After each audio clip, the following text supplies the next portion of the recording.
Good evening, everybody. Once again, this is my cousin's basement. I'm your host, Tim Patrick, and as always, with me, my hetero life mate. If he was homosexual, that's okay too. I'd still love him. Randu, what's going on, brother? What's up, man? How you doing?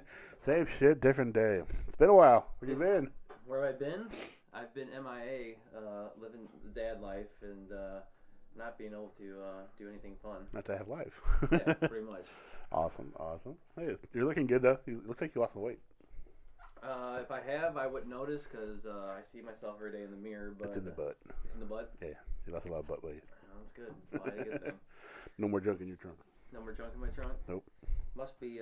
Could be all from all the hockey I'm playing. Yeah, good. It could be that, but or it could be stressed out from being adult. Yeah. Living in this world right now with inflation and everything else And people. and work and all the fun stuff that every adult gets to do and they think it's fun. Oh yeah. And it's just funny because you think growing up and being an adult's gonna be fun, and then when you start adulting, it's like fun at 1st, but then as you get older, it starts becoming worse and worse and worse. Reality sets in. You're like, Yeah, reality sets in, and then once you start getting a lot of bills for things that you don't want to pay for or do, it becomes surreal that like, hey, this isn't what it's really cracked out to be. It's like I want to go back to being a kid and yeah, not paying bills. Toys R Us kid, man, for life. Don't get me wrong. There's times I love being an adult, But it comes with caveats like everything. It's like I like being an adult, but I miss having free time and just being able to fuck off and do what I want to do. no responsibilities. Yeah, the responsibility part sucks, but then there's other times I enjoy being an adult and doing things, and it's like getting away with doing whatever I want to do because I'm an adult and it's like I make my own decisions and do stuff. Because as a kid, you're pretty much told like you have to go here, you can only piss here, you can only do this, and it's like. Wow, you can only piss in one spot? Yeah, pretty Wow. much. In some houses, you can only do that. No, I'm just joking. I know. But it's funny because that's kind of what you deal with as a kid. You're growing up and you're told what you can and can't do all the time. And as soon as you get an adult, you're like, yeah, freedom. I can do whatever I want now. And it's like it's cool for like it's more cool when like you're 16. Yeah. You get a car and you get some freedom and stuff once in a while. But after like 16 years old and you get to 18 and maybe like 21, there's nothing really to look forward to besides making money and. If you have kids, great. If you don't have kids, then you have more free time to do stuff. But Right. I don't know. It just depends on what you're How looking. you look at it, yeah. Yeah. Because some people are like that. Some people want to grow up because they want the freedom, but then if they can't handle the freedom. Well, it's weird. It's like I feel like I had to grow up at a young age, but at the same time, Mic bump. yeah, you're good. I feel like I had to grow up at a young age, but then as soon as I grew up, it was like, I guess I was just more mature than most of my friends at a certain age, and it just became. Well, you did everything. Pretty much you and I. We were in that generation where. Once we were 18, and we've been smoking forever. We couldn't wait to be 18 so we could buy our own smokes and stuff like that. But then it's like, okay, now I can. But I've been doing it since I was 15. It doesn't matter. And same thing when you turn 21. You're like, okay, I can drink again. Yay! Now I can just buy my own. Then I got 20, 30 friends who say, hey man, can you buy me some alcohol? Yeah. It's just like. I was waiting. This would have been the greatest accomplishment of my life to turn 21, buy my own alcohol. Then it's like, great, I can buy alcohol. It's a big Debbie letdown because it's not. It's so hyped up in America. Like you go to, I don't know if you have people they've ever spoken to from other countries or listened to stuff from other countries like England or places like that. It's like they start drinking at like 16. Yeah. So it's not a big deal. Like they have a glass of wine at night, and their parents introduce it to them where it's more accepting. Right. And most of the people over there, they don't binge drink and they don't have drinking problems like we do in America. And it's just weird. Like our culture is so obsessed with, doing stuff that we're not allowed to do because it's like, what do you want to do? Someone tells you you can't do something, you want to do it as a kid. Exactly. So you can't smoke. I want to smoke cigarettes. You can't smoke weed. You want to smoke weed. You can't drink. You want to drink. And by the time you get to, it's not as what it's cracked out to be. I mean, cool. You can go to the bars and drink legally, like you're saying, and stuff. But once you get there and do it, it's like, this isn't as great as people made it out to be. Yeah. Like unless you go to college and drink, but still, even going to do that. Even then, that gets boring after a while. It's the same shit, different day, in my opinion. Most people just want to go out and meet people and fuck people. That's just the reality of what it is. Yeah. They want to go out and socialize and have fun and do stuff, but most of the time it's always a shit show. At least that's my experience when I was a kid. Yeah. Well, like I said, we were a different generation. Nowadays, I don't think kids even want to drink anymore. Because there's so many things that they see wrong that we fucked up with that they don't want to do that kind of stuff. Well, it's funny because one of the topics I brought up, and I'll bring it up here in a second, is life experiences with drugs and alcohol. Yeah. why is it some things taboo and some things are acceptable in society, which is a big thing that's always like, I don't know, been mind-boggling to me. As adult, you see it more and more.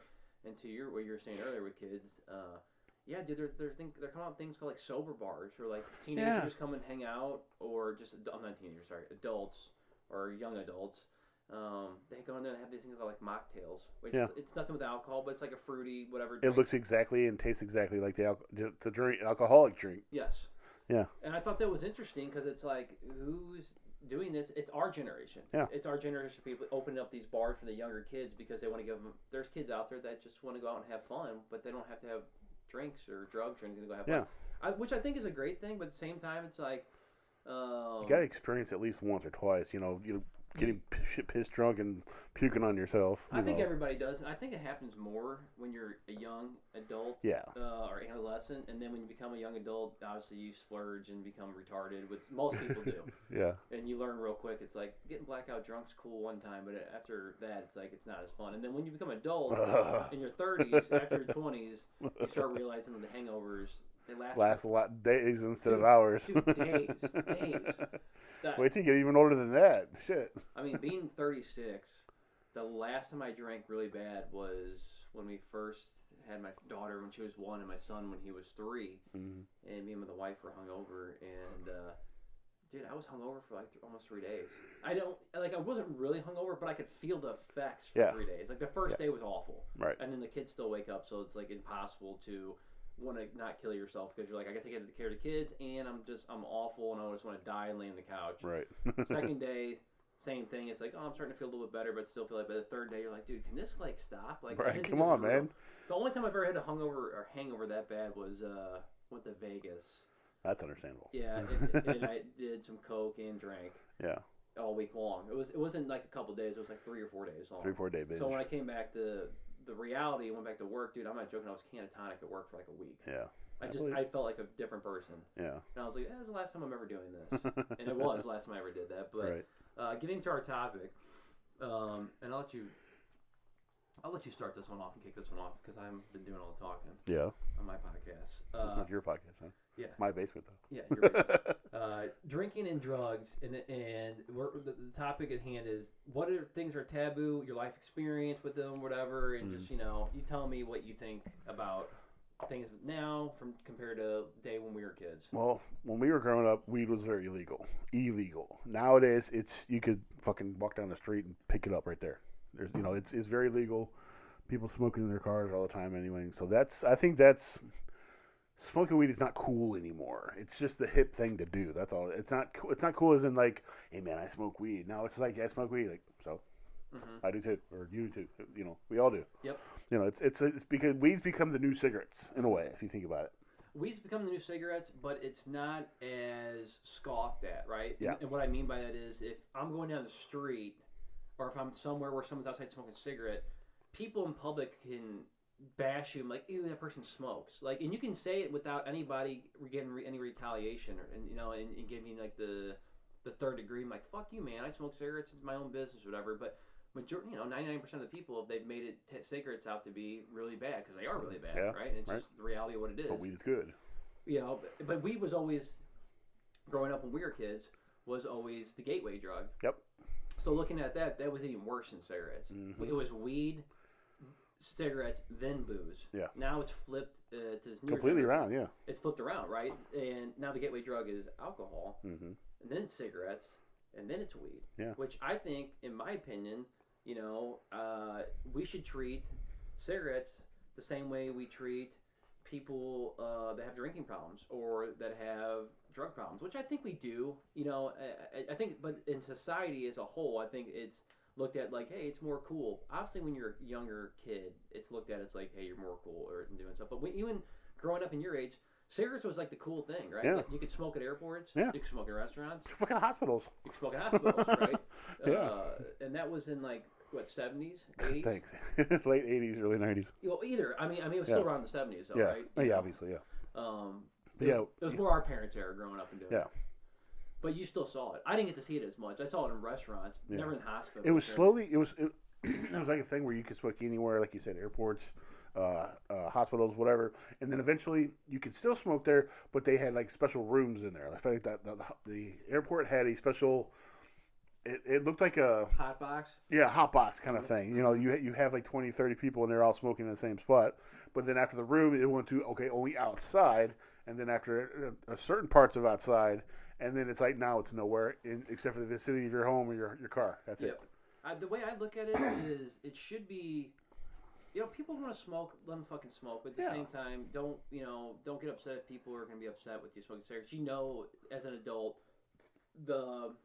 nowadays, at least in these days and ages, the things that come with smoking. Yeah. Right? And people are going to do what they want to do. Right. You can't tell someone not to do something because they're just going to want to do it 20 times more. And I do think it's more acceptable to let people go smoke outside. I think it's just a smart thing to do. You don't smoke in your house, your car, whatever. Yeah. But people do what they want to do, right? If their house, their car, whatever. I don't fucking judge people in that way.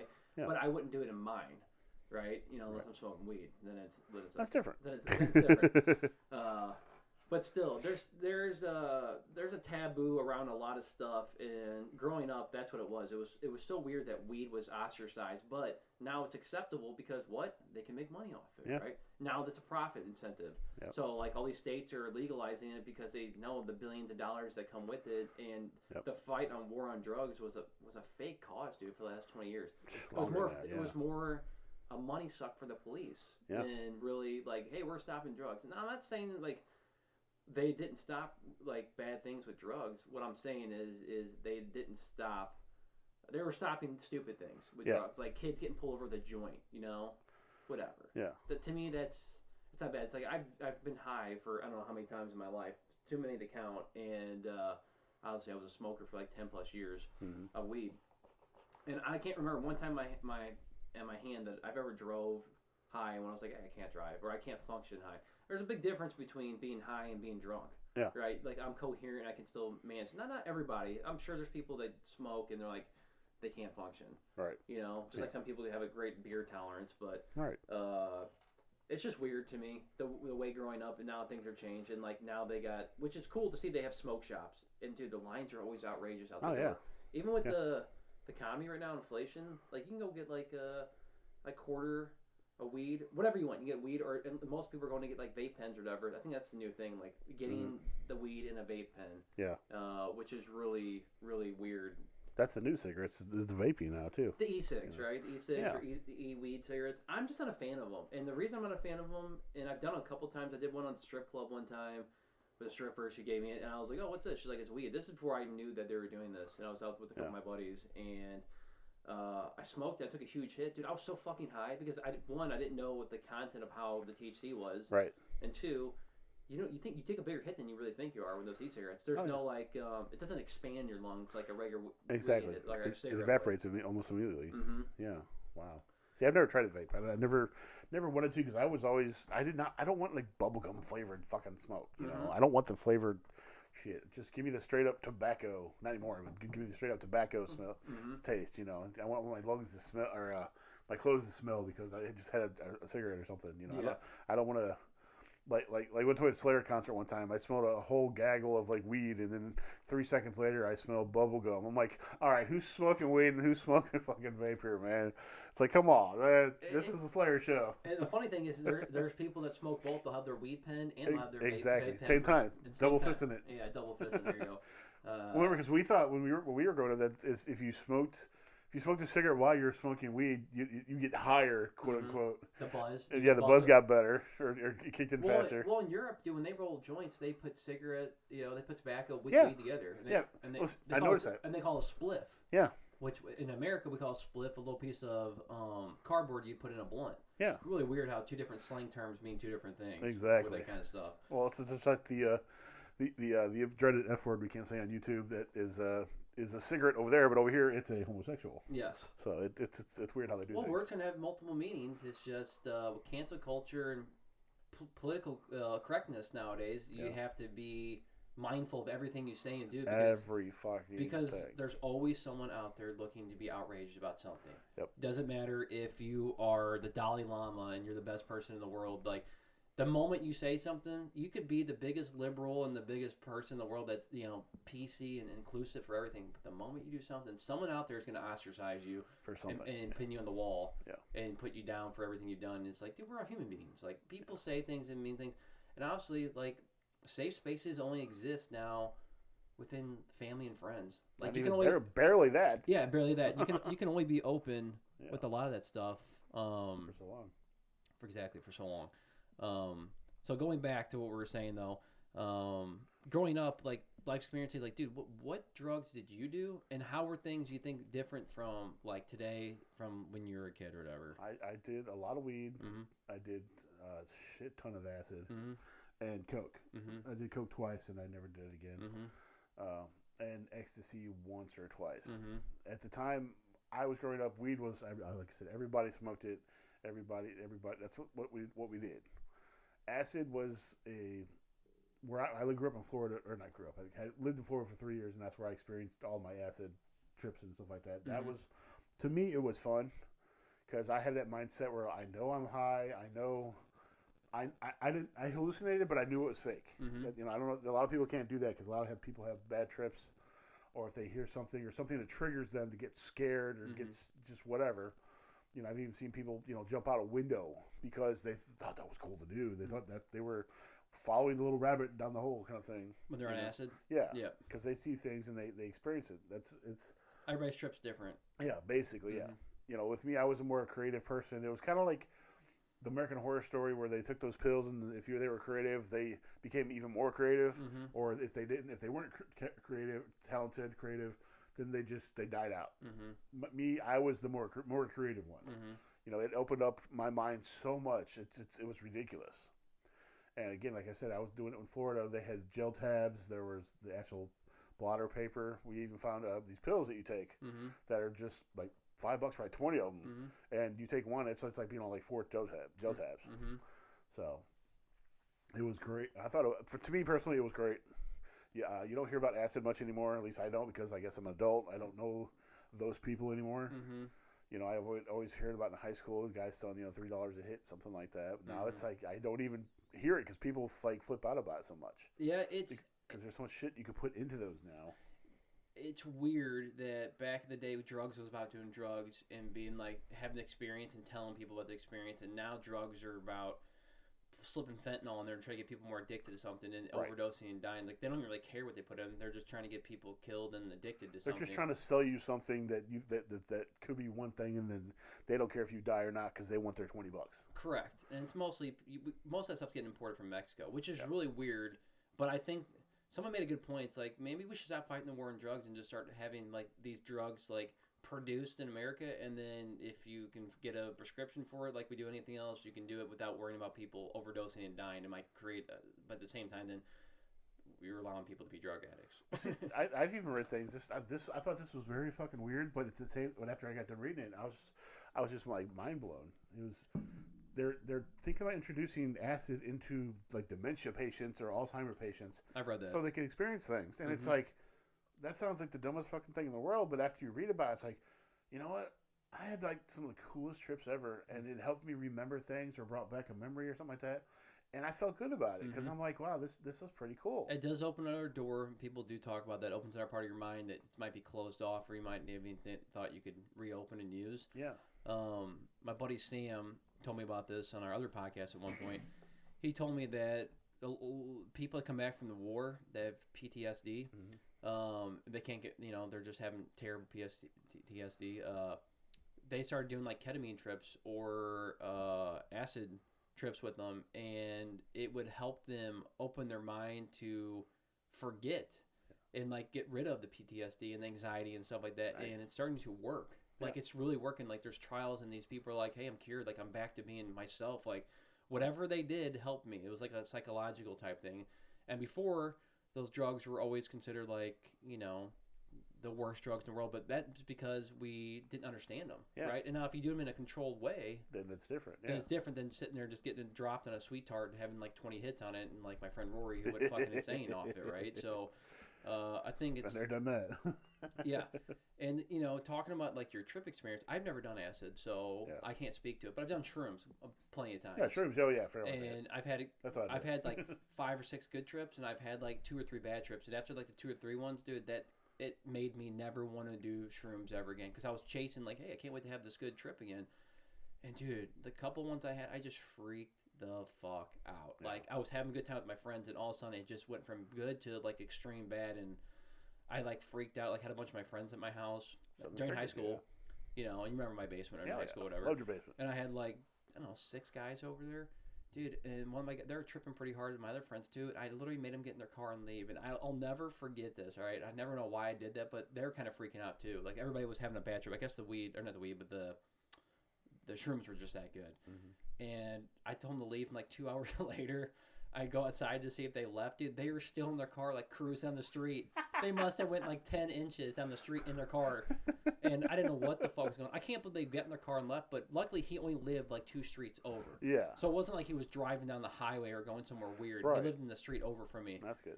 And I was so dumbass for letting them leave, but I was freaking out. And my buddy that lived down the street from me, Aaron, There.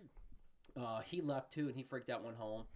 And dude, I went back inside, and it was just weird. Like, we had the TV on, the news for some reason was on, and I thought the news lady was talking to me. And like, I got in bed, and like, I thought my bed was like a throne. And I have some weird memories about it, but the whole trip was fucked up. It was the whole thing. And then come to find out, someone said if you drink milk while you're tripping, it will bring your trip down a little bit or help you like. Huh. I've heard it for like orange juice. It induces it more Orange for, juice does? for acid. Yeah. Okay, well, we had made a mistake too, and I used to do this too. It's like I smoked with it, which really increases it and made it even worse. I think we took a couple bong hits or something. But my previous ones, I did it and made it more fun and awesome. Yeah. Most people would be like, you order pizza and put it on the pizza, like when you first do it. Right. We had like a cap or something on it, and it was cool. The first couple trips were awesome. I remember they're just awesome. And I remember one time I smoked so much, I fell asleep. Yeah. And I woke up. I didn't know where I was when I woke up. It took me like 5 minutes to realize I was in my basement and everything was okay. I was still tripping when I woke up. Yep.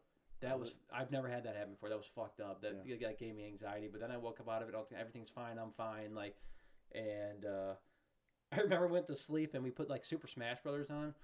And we put like music on with it or whatever, and we had like 5 Donkey Kongs or 4 Donkey Kongs fighting each other like with infinite lives. And we woke up and it was still going in the morning. I woke up and it freaked me out because I didn't know what the fuck was going on. But that was just funny trip story. But keep going talking about some of your other stories with shit. Trip stories. Oh man, I've had so many. Well, I mean, just trip stories, Yeah, like I know, just your life experience Drug-induced with stories. drugs, or what you think about it nowadays. For the coke, like you said, I did twice. I just did it to stay awake because I needed to stay awake for something. I can't remember what the hell it was. I think it was a show or a gig that we were doing or something. And the ecstasy, I just wanted to try it just because everybody else was trying it, and it didn't work at all. I totally wasted $10 or $20, whatever it was, and it just didn't work. But going back to the acid story, one of my favorite ones, I call it the Exorcist trip.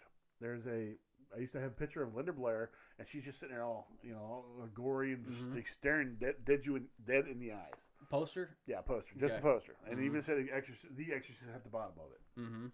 Freaked people out when they were sober. There's a Slayer song called "Dead Skin Mask" that it's about Ed Gein, the cannibal. It's towards the end of the song, you hear a little girl saying, "Mr. Gein, this isn't funny anymore." Mr. Gein basically crying for it, saying, "Let me go." And while the song still plays, and one time I was sitting there just listening to that song, and then just staring at Linda Blair, and I swear it was her screaming, "Let me out, Mr. Tim, let me out, let me out." And so I was sitting there they said I was just sitting there like trying to bust up laugh as this girl's yelling at me. And then after the song was over, I thought that was the coolest fucking thing ever. So I invited everybody in the room. Go, okay, now sit down, listen to this song, and look at Linda. Everybody was crying by the end of the song. It's because they were so fucking scared because Linda was going to come after them. I'm sitting there laughing my ass off. Dude, that's terrible. It was just, oh, dude, so cool. I've had experience where there's like we had like a weird kind of fence over our balcony so we wouldn't jump off the edge of it, obviously.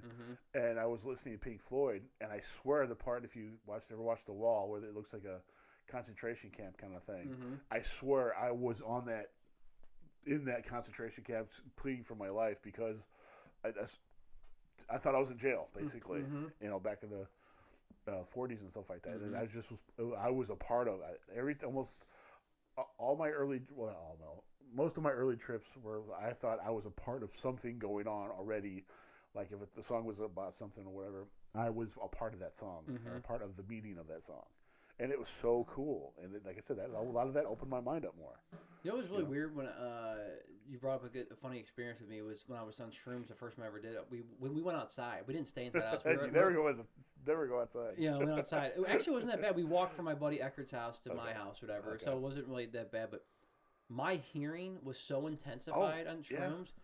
Dude, I could hear running water down in the fucking sewer, and there was no rain or nothing going on. I'm like, what the fuck's going on? I could hear people's air conditioners kicking down the street. Like, it felt like it was a mile away. I'm like, did you just hear that air conditioner? I'm like, yeah. It's like, fuck was that? Like, like it was just trippy and weird. Like, obviously, like going outside, your senses are so awake. Yeah, the colors were really vibrant, and we were watching a baseball game, and like the grass was so green. I'm like, holy fuck, the greenest grass I've ever seen. My mom's like, what are you talking about? They really take care of their shit. Yeah, I was like, wow, that's some fucking green grass, And I was like, why are you talking about the fucking grass, or whatever. It was just like stupid things like that was it stuck out to me. But was there ever a go-to thing that you always did, like the ritual? You know how like was half-baked when they're sitting around and they bring out Bailey Bong Thornton. Was there a ritual where you guys had like somebody's like, all right, the drugs are here, we have to do this, or every single time? No, I think honestly, I'll just go through my experiences. So growing up, I mostly smoked weed.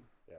I drank once in a while. I wasn't a big drinker. I mean, I would drink with my friends or whatever, but I would never get totally shit-faced. Like, some of my friends could just keep drinking and being shit-faced. I'm the kind of guy, every time I drink, I just fall asleep. You just want to chill. I want to chill, and for some reason, I guess because I'm so hyper and high-strung as it is already, it would just de-stress me and relax me, and I would just always pass out. Like, I never get to the point where nowadays where I could just get belligerent drunk, and if I did, I would hate myself nowadays, so...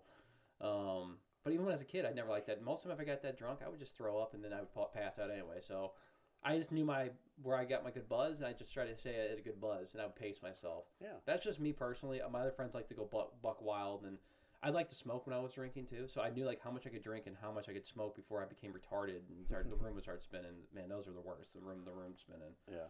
Yeah, always the worst. Isn't it? It was always the worst. It would just kill you. Just close your eyes, you're spinning, your eyes are open, you're spinning, and it's like, what the fuck do I do? How'd I end up on the floor? Huh?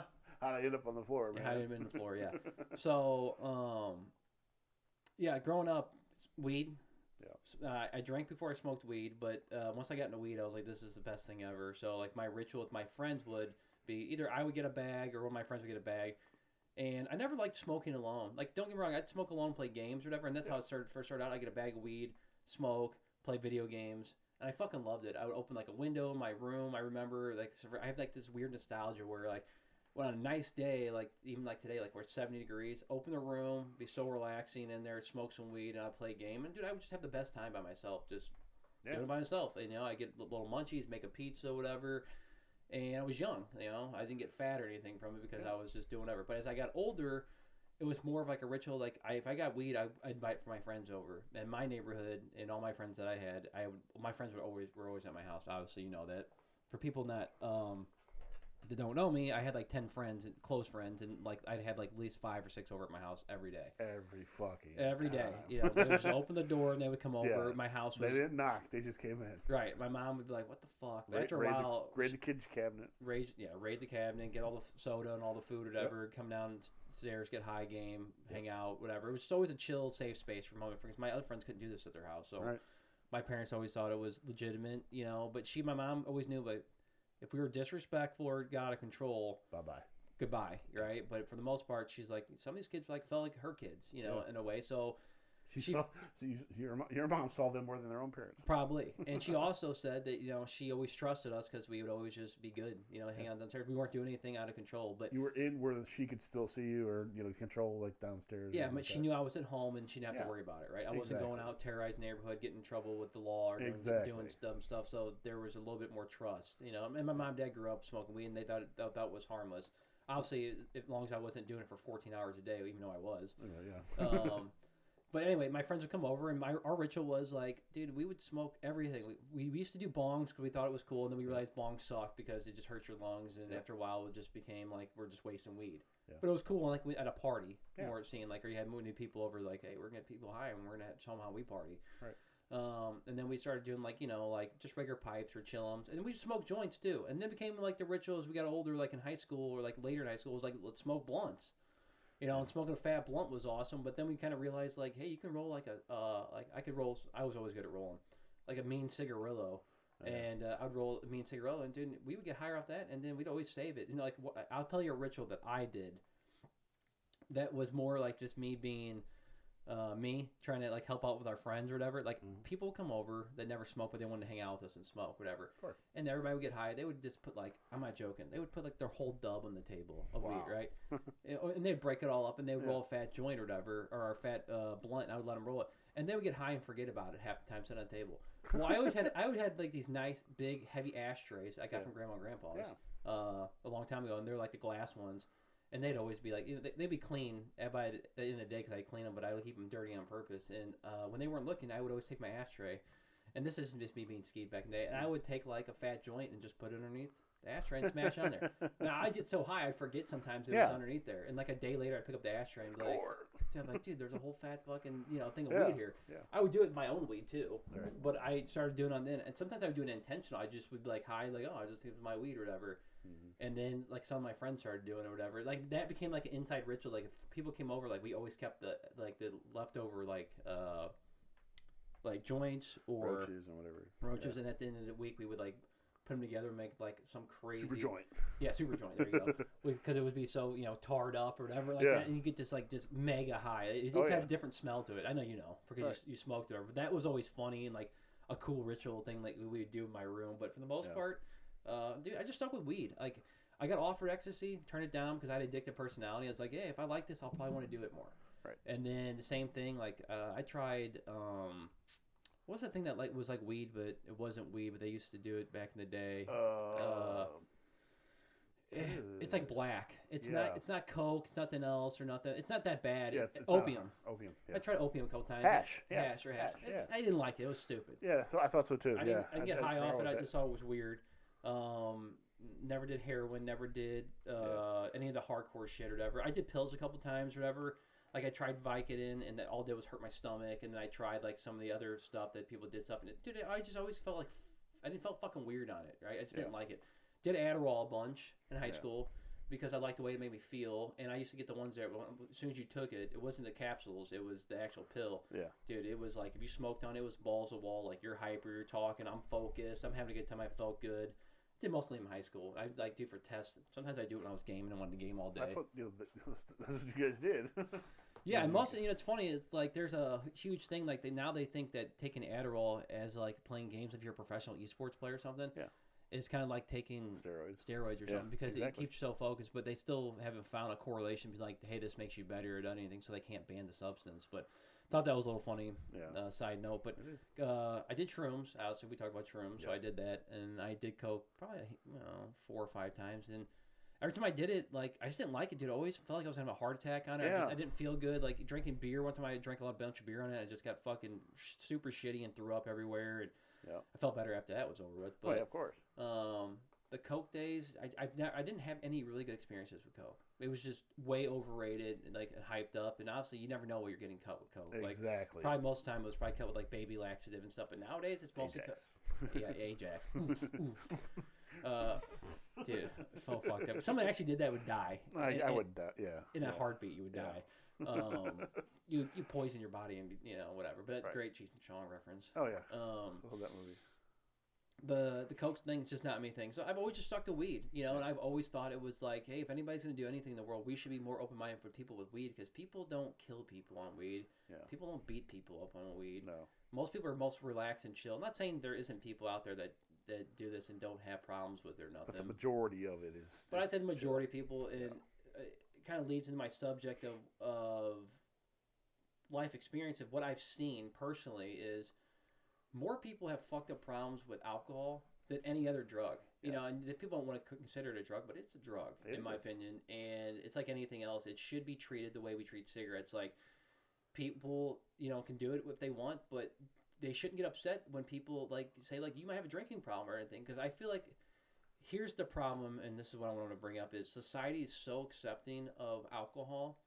It should be more taboo, in my opinion, because of all the things that leads down to. Like a lot of people that drink all the time, obviously because of money problems or whatever they're going through life, or whatever. Yeah. And I hate judging people, but I see more people like beat their kids or beat their wife or become a piece of garbage and go down like these terrible things. And I'm not saying they do it on purpose, but it like leads to this, or they came up with bad raising of their family, and like alcohol's always been like a friend to them, or their vice or whatever it is. And I just feel like it doesn't lead to anything good. Like more people get divorced and more people have like car accidents and kill people and like do fucked up things, killing themselves. Do you think they should have some kind of government regulated thing where it's harder to get alcohol, kind of like how weed used to be? You had. Now, I'm not saying go in prohibition or anything like that, but make it harder to get, because some states, you could be 18 to buy alcohol. Mm-hmm. Some of them, I think a couple of them are like 24 or something like that. I think we need to restructure the world to the point where it's looked at as not a socially acceptable thing, that it's like the cool thing to do in college. Like everybody just go drink and have a good time.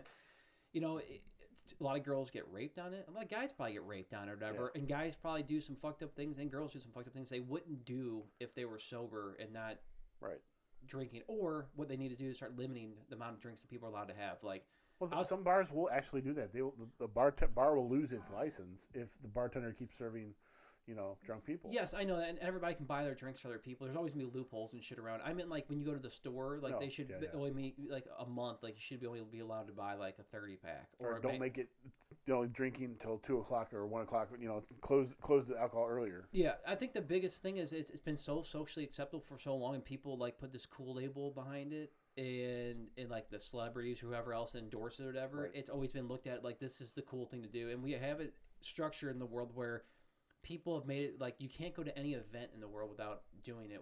Like people associate fun with it, right? So if we go to the movies now, you can get drinks. You go to the bowling alley, you go to the mall, you can probably find somewhere to get alcohol. That whatever. Like why do you? But you can make it at home now. They got those little people have their own little microbrewery kind of. Yeah, well, I'm just saying like you can't go do it like an activity nowadays without having fun. Like if I bring my kids to go to the fucking carnival or anywhere I go, like there's always alcohol. There's alcohol wherever you go. A lot, especially with adults and kid functions, because everyone's like, oh, I need a drink because I've been hanging out with my kids all week, and it's like, do you really like? Are kids really that bad that like your life is that bad? You need some drinks, but again, it's like back to it's like I don't want to judge people because people get to do their own thing. I think if people would do it more in moderation, it'd be a better thing. I think it's acceptable. Like in society, like it's always fun. Like I got fucked up this week and went and played golf and did all this stuff, and it's like whatever, cool. But doesn't it get old? Like doesn't it get to a point where like, hey, I've done this so many times. Like, what am I getting out of this? That's the way I look at it now. Like I'm broker. Well, the real point of it is to me, it's like now that I have kids, it's like I can never imagine like not being able to take care of my kids or. Being drunk around them, and like they see it and like, oh, daddy gets drunk, and so that's cool and acceptable. It's like, daddy's face down the pool again. Yeah, something weird like that. It's just I don't want to be that kind of role model for my kids, like And my dad, growing up being an alcoholic, I grew up and got to see a lot of it firsthand. So it's like I might have some bias and some shit towards it, which whatever. Everybody's got different opinions. This is just mine.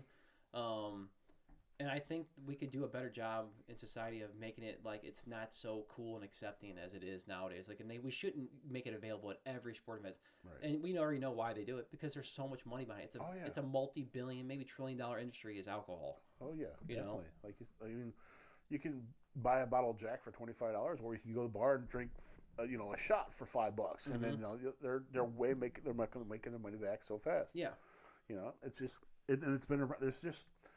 It's hard. I think it would be hard to kind of regulate, because you got to think of how many different vodkas do you know? How many different beers do you know? I mean, there's so much stuff out there. It's if they had a prohibition right now, the world would be fucked. We would go to war and all kinds of alcohol is a big thing for everybody, right? I mean, not everybody, most, but I just think it should be more. It's treated, a moneymaker. It's a moneymaker. I just think it should be treated more within families and people. Yeah. It should be more like. Education thing. It's like just like you don't do coke and do this or whatever, you shouldn't drink like a retard. Well, people do that, and that's the problem. It's like obviously it's out there, and obviously we are just me saying something. It's not going to stop anything by any means. It's just my opinion on the subject. Yeah. As I've gotten older, my mind has changed different. When I was younger, it's like alcohol, cool, like every week it's like, where are we gonna go out and party and drink? And when I was single and I was having fun with my friends, it was cool. But I was like, I would rather just smoke. I'd rather just go smoke and go to the bar and hang out. Like I still had fun being high or whatever. Yeah. That was my vice. Or honestly, now as an adult, I just have just as much fun going out without drinking and doing anything. Like Yeah. I enjoy my sobriety and being healthy. Like Yeah. because you only have this once. You can't buy your health back and all this other Exactly. stuff. So to me, it's in moderation. I don't mind having a couple beers once in a while or do stuff. Like I don't think it's a bad thing. It's just it should be looked at like everything else. It should be in moderation and not like this party. Like alcohol is the greatest thing in the world. To me, it's always you look at it, there's more negatives than positive Yeah. nowadays with it. They think in college that there's like a rape culture thing within college, and they let boys and like people get away with it. Yeah. It's like, well, maybe if they didn't let frat people and the sororities and everybody get drunk and have these big like parties together, probably less of this stuff would happen. You Yeah. know, and obviously a lot of guys that are horny that drink, obviously the little Get head starts stupid. out talking to big head, and they Yep. do dumb things to have sex for 5 minutes, and then they probably regret it after they're done. Or there's some guys that just probably like that's Yeah. their thing. They want to try to see if they can get a girl drunk and fuck her, Yeah. or whatever. But my point is, I think there's a big movement towards like what we're saying about earlier about the sober bars and stuff coming up from the younger generation. Like they're starting to look at it as not the cool thing to do, which is cool because I feel like the younger kids kind of drive what's popular in the world for pop culture. You know. Yeah, because you got to think about all the adults and everybody that like Pokemon now. Mhm. that kind of Well, stuff. that we grew up with Pokemon Yeah. too, but there's a lot of You money. did, I didn't. Yeah, there's I a lot had- of money into it too. That's another thing. I had Teenage Mutant Ninja Turtles, motherfucker. Yeah.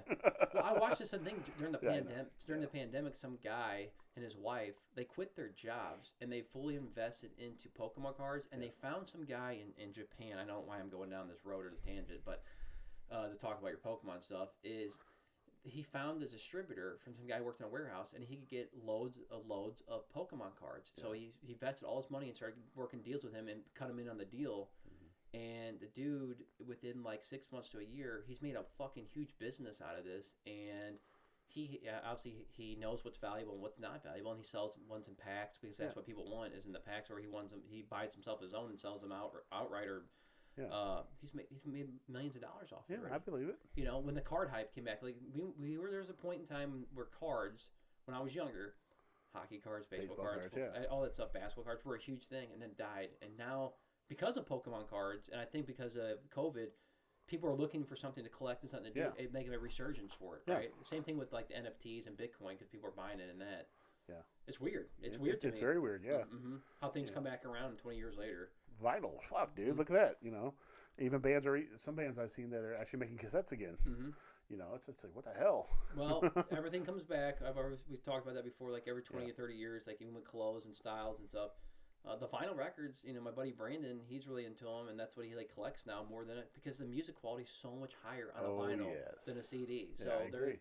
Like but they're making them like like you can buy a CD now for $10, $15, something like that. But the vinyl, if you want, it's like $40, $50. $50. And then if you want the record player, it's another $100 something right there. It's like, remember with the V Stock, it was the first time I actually saw them out in person. It's like they had a whole section dedicated just to CDs, but then over in the corner was all vinyls, and it's like, when the fuck did vinyl come back? And it's like it's everywhere. It's making a comeback. Walmart's got it. You can even they're treating the vinyl like it's.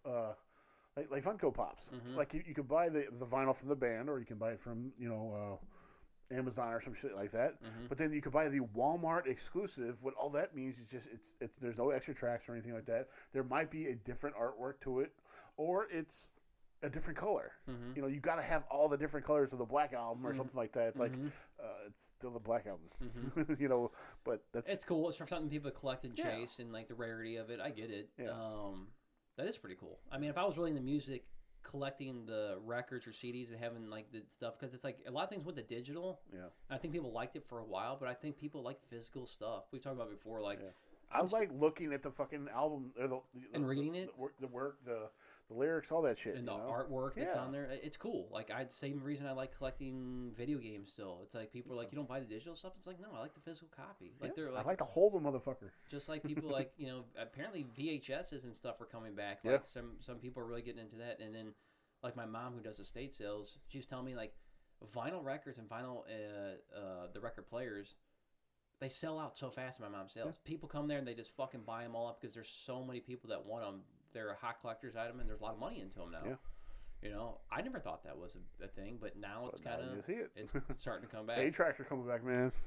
A-Tracks? A-Tracks. I wouldn't believe it, but my father-in-law actually has an 8-track player downstairs with like 40 8-tracks. I had one when I was growing up because I found it in my parents' like their stash of shit or whatever. You know, it sounded so the bass on the if you play the radio or whatever, it sounds so much better than my radio. Mm-hmm. So I was like, "Fuck it, dude, I'm gonna keep this thing." It's weird how the older stuff was made with better quality than the newer stuff. Yeah. It's so weird. It's like cars, Yeah. CD or vinyl records. Anything.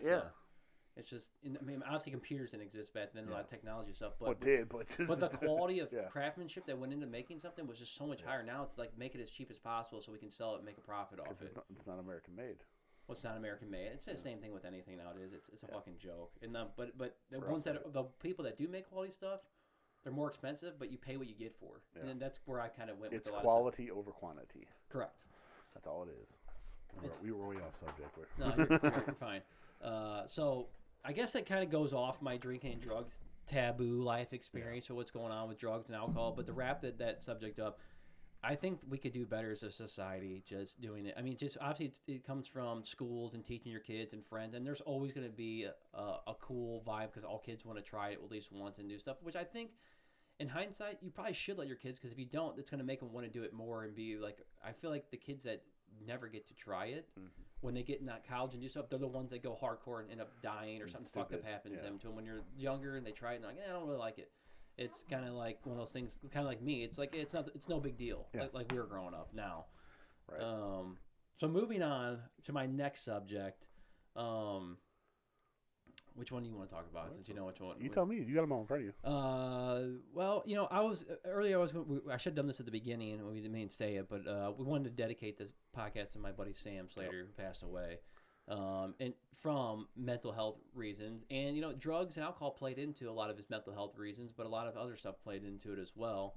And this is a topic I could talk about a lot because, well, I didn't really realize how big mental health was a problem in our world today until you see it firsthand, right? Yeah. It's kind of like you hear about it so much, and then once you experience it, it's like, fuck. Yeah, exactly. That's kind of where I was getting with it. It's kind of like someone who has an alcohol or drug problem or something. It's like you might know that they might have it, but you don't give a fuck until it affects you personally, or you know, you're dealing with it personally. So, or you see someone in your family, or even friends.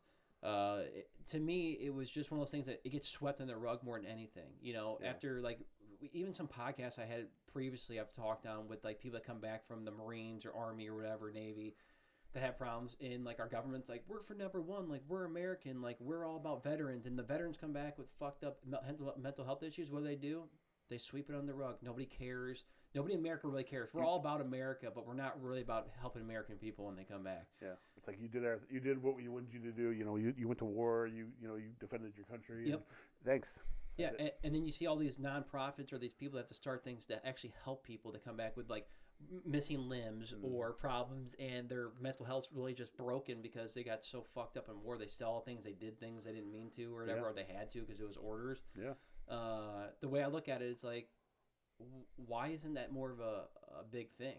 Because there's no money behind it, or because what? I don't get it. But after seeing my friend Sam suffer with mental health, and I'm not going to go on here and like berate him or do anything like, you know, slam him for anything, because obviously I never walked a day in his shoes, but I was kind of his therapist for like, you know, I was his best friend, but also for like 6 months or to a year, probably more than a year, I was like his therapist, and we talked about things, life things he was going through, and I think I prolonged his life probably by being there and doing this, but actually like hearing it and experiencing it, dude, it really changes somebody, because like he went from being this really like happy, like funny guy to like depressed, like what's the word I'm looking for? Like where they look at everything negatively in the world. Just a negative Nancy. Yeah. You can say negative Nancy. Like everything became a big deal and became more negative because pessimist.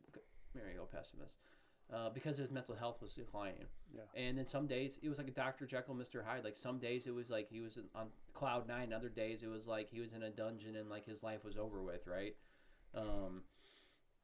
And I just think our society as a whole, people don't look at mental health as a problem as much as they look at other things as a problem, right? And I think mental health's one of those things you can't just treat with drugs. No. Yeah, you can treat it, but I think there's a lot of better things you can do because I think drugs, when you become dependent on drugs, not saying it doesn't work for some people, it probably does, but for the vast majority, I think healthy diet, exercise, getting them out of the house, just being like, you know, doing normal stuff that you do on a daily basis, putting them around people they want to be around, being outside in nature, like can cure a lot of mental health issues. Yeah.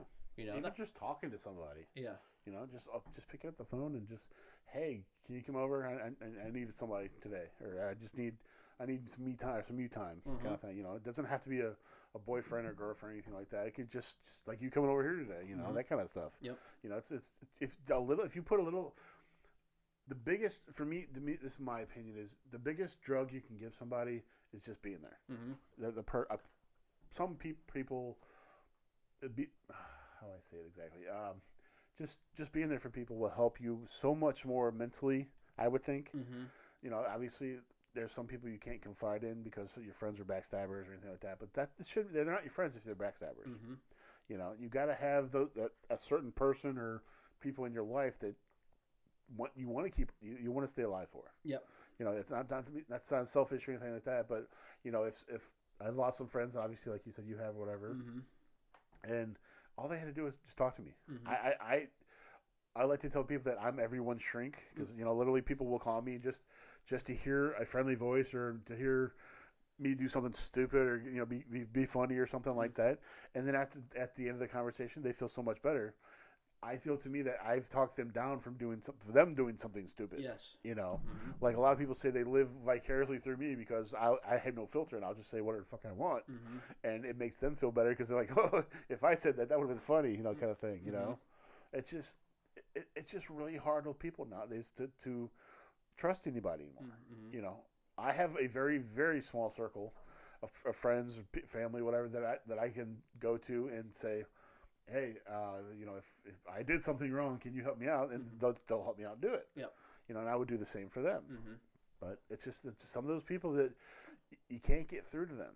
It's either they say the doctors and everybody say it's too late or in the life that they did it. No, it's never too late. Right. You know. Yeah. You know, people yell at me because I don't talk to them for like months at a time or whatever. But then when we do talk, it's just like the next conversation. It's never skipped a beat or lost. Yeah. It's like time isn't really lost if Right. you haven't spoken. And there's other people that, you know, I haven't talked to for like 3 days, and it's like I haven't talked to them in 10 years or something. It's like, dude, calm down. It's, you know. Some people take that kind of stuff to heart. They do. Yeah. Very, very hard, too. And then they punish you. You know, I don't want to put a friend on blast, but, you know, I have that kind of thing where if I don't talk to them for months at a time, that they punish me. One time I didn't talk to them for like, I don't know, 2-3 months because I was working so much or something like that. And I wasn't talking to anybody because I was working so much. And I was in their wedding party, and then they pulled me out of it because I didn't talk to them. That's so weird. It's it's a weird thing. It's like in my wedding, my best friend from high school, obviously, a couple of them. One of my Eckerd passed away from drugs or whatever, and heroin overdose. He had a relapse, and it was laced with fentanyl or something like that, and he died or whatever. Shit. And then I had Aaron, who was my best man. And dude, we didn't hang out and be friends forever, but he was still someone from my life. I was like, this guy is considered like could be my best man at my wedding or whatever. Yeah. I don't know. That's fucking childish shit. But just to talk about what you're saying though, but I get it. Like, there's friends that are like that. There's either friends that are lifelong friends that understand, like, hey, we're adults. We all have things going on. Like, life happens. Things happen. Like, you know, sometimes you get caught up in the moment and you get caught up in your routine and you don't do it on purpose. It's just things It just happen. happens. Right. Life happens. You know, and a funny story about this is the reason me and Sammy maybe started like talking more is because him and my buddy Brandon got like in an argument. It was over something really fucking petty and stupid. Right. And Brandon was going through some shit I think at the time, and Sam was going through some shit at the time, or whatever. And one day I called Sam on the phone, and it was like ever since then, like, dude, we just like hit it off. This was like years ago, like probably 2012, 2013, and we were friends in high school and some other stuff, and we hung out all the time, but we weren't best friends. Like, we were like, I considered him. And like me, him, and Brandon were like the three amigos. Like those are my two like inner circle like good friends. Now the Sam isn't here. Obviously, I only have one best friend, but like no one's ever gonna replace him. I'll never find someone else to take his spot. And honestly, I don't want anybody else to. Right. But going through this, like, dude, I kind of lived the mental health stuff with him, you know. And the day that he or the week that he killed himself, I saw the signs and I called his brother. And come to find out, I told him, it's like, you guys need to have an intervention and you need to talk to your family. Like, sit them down, go to your house. Everybody, we need to go over there and we just need to sit down with them and talk to them and say, like, hey, we're all here. Whatever's going on, like, we need to have to get some help.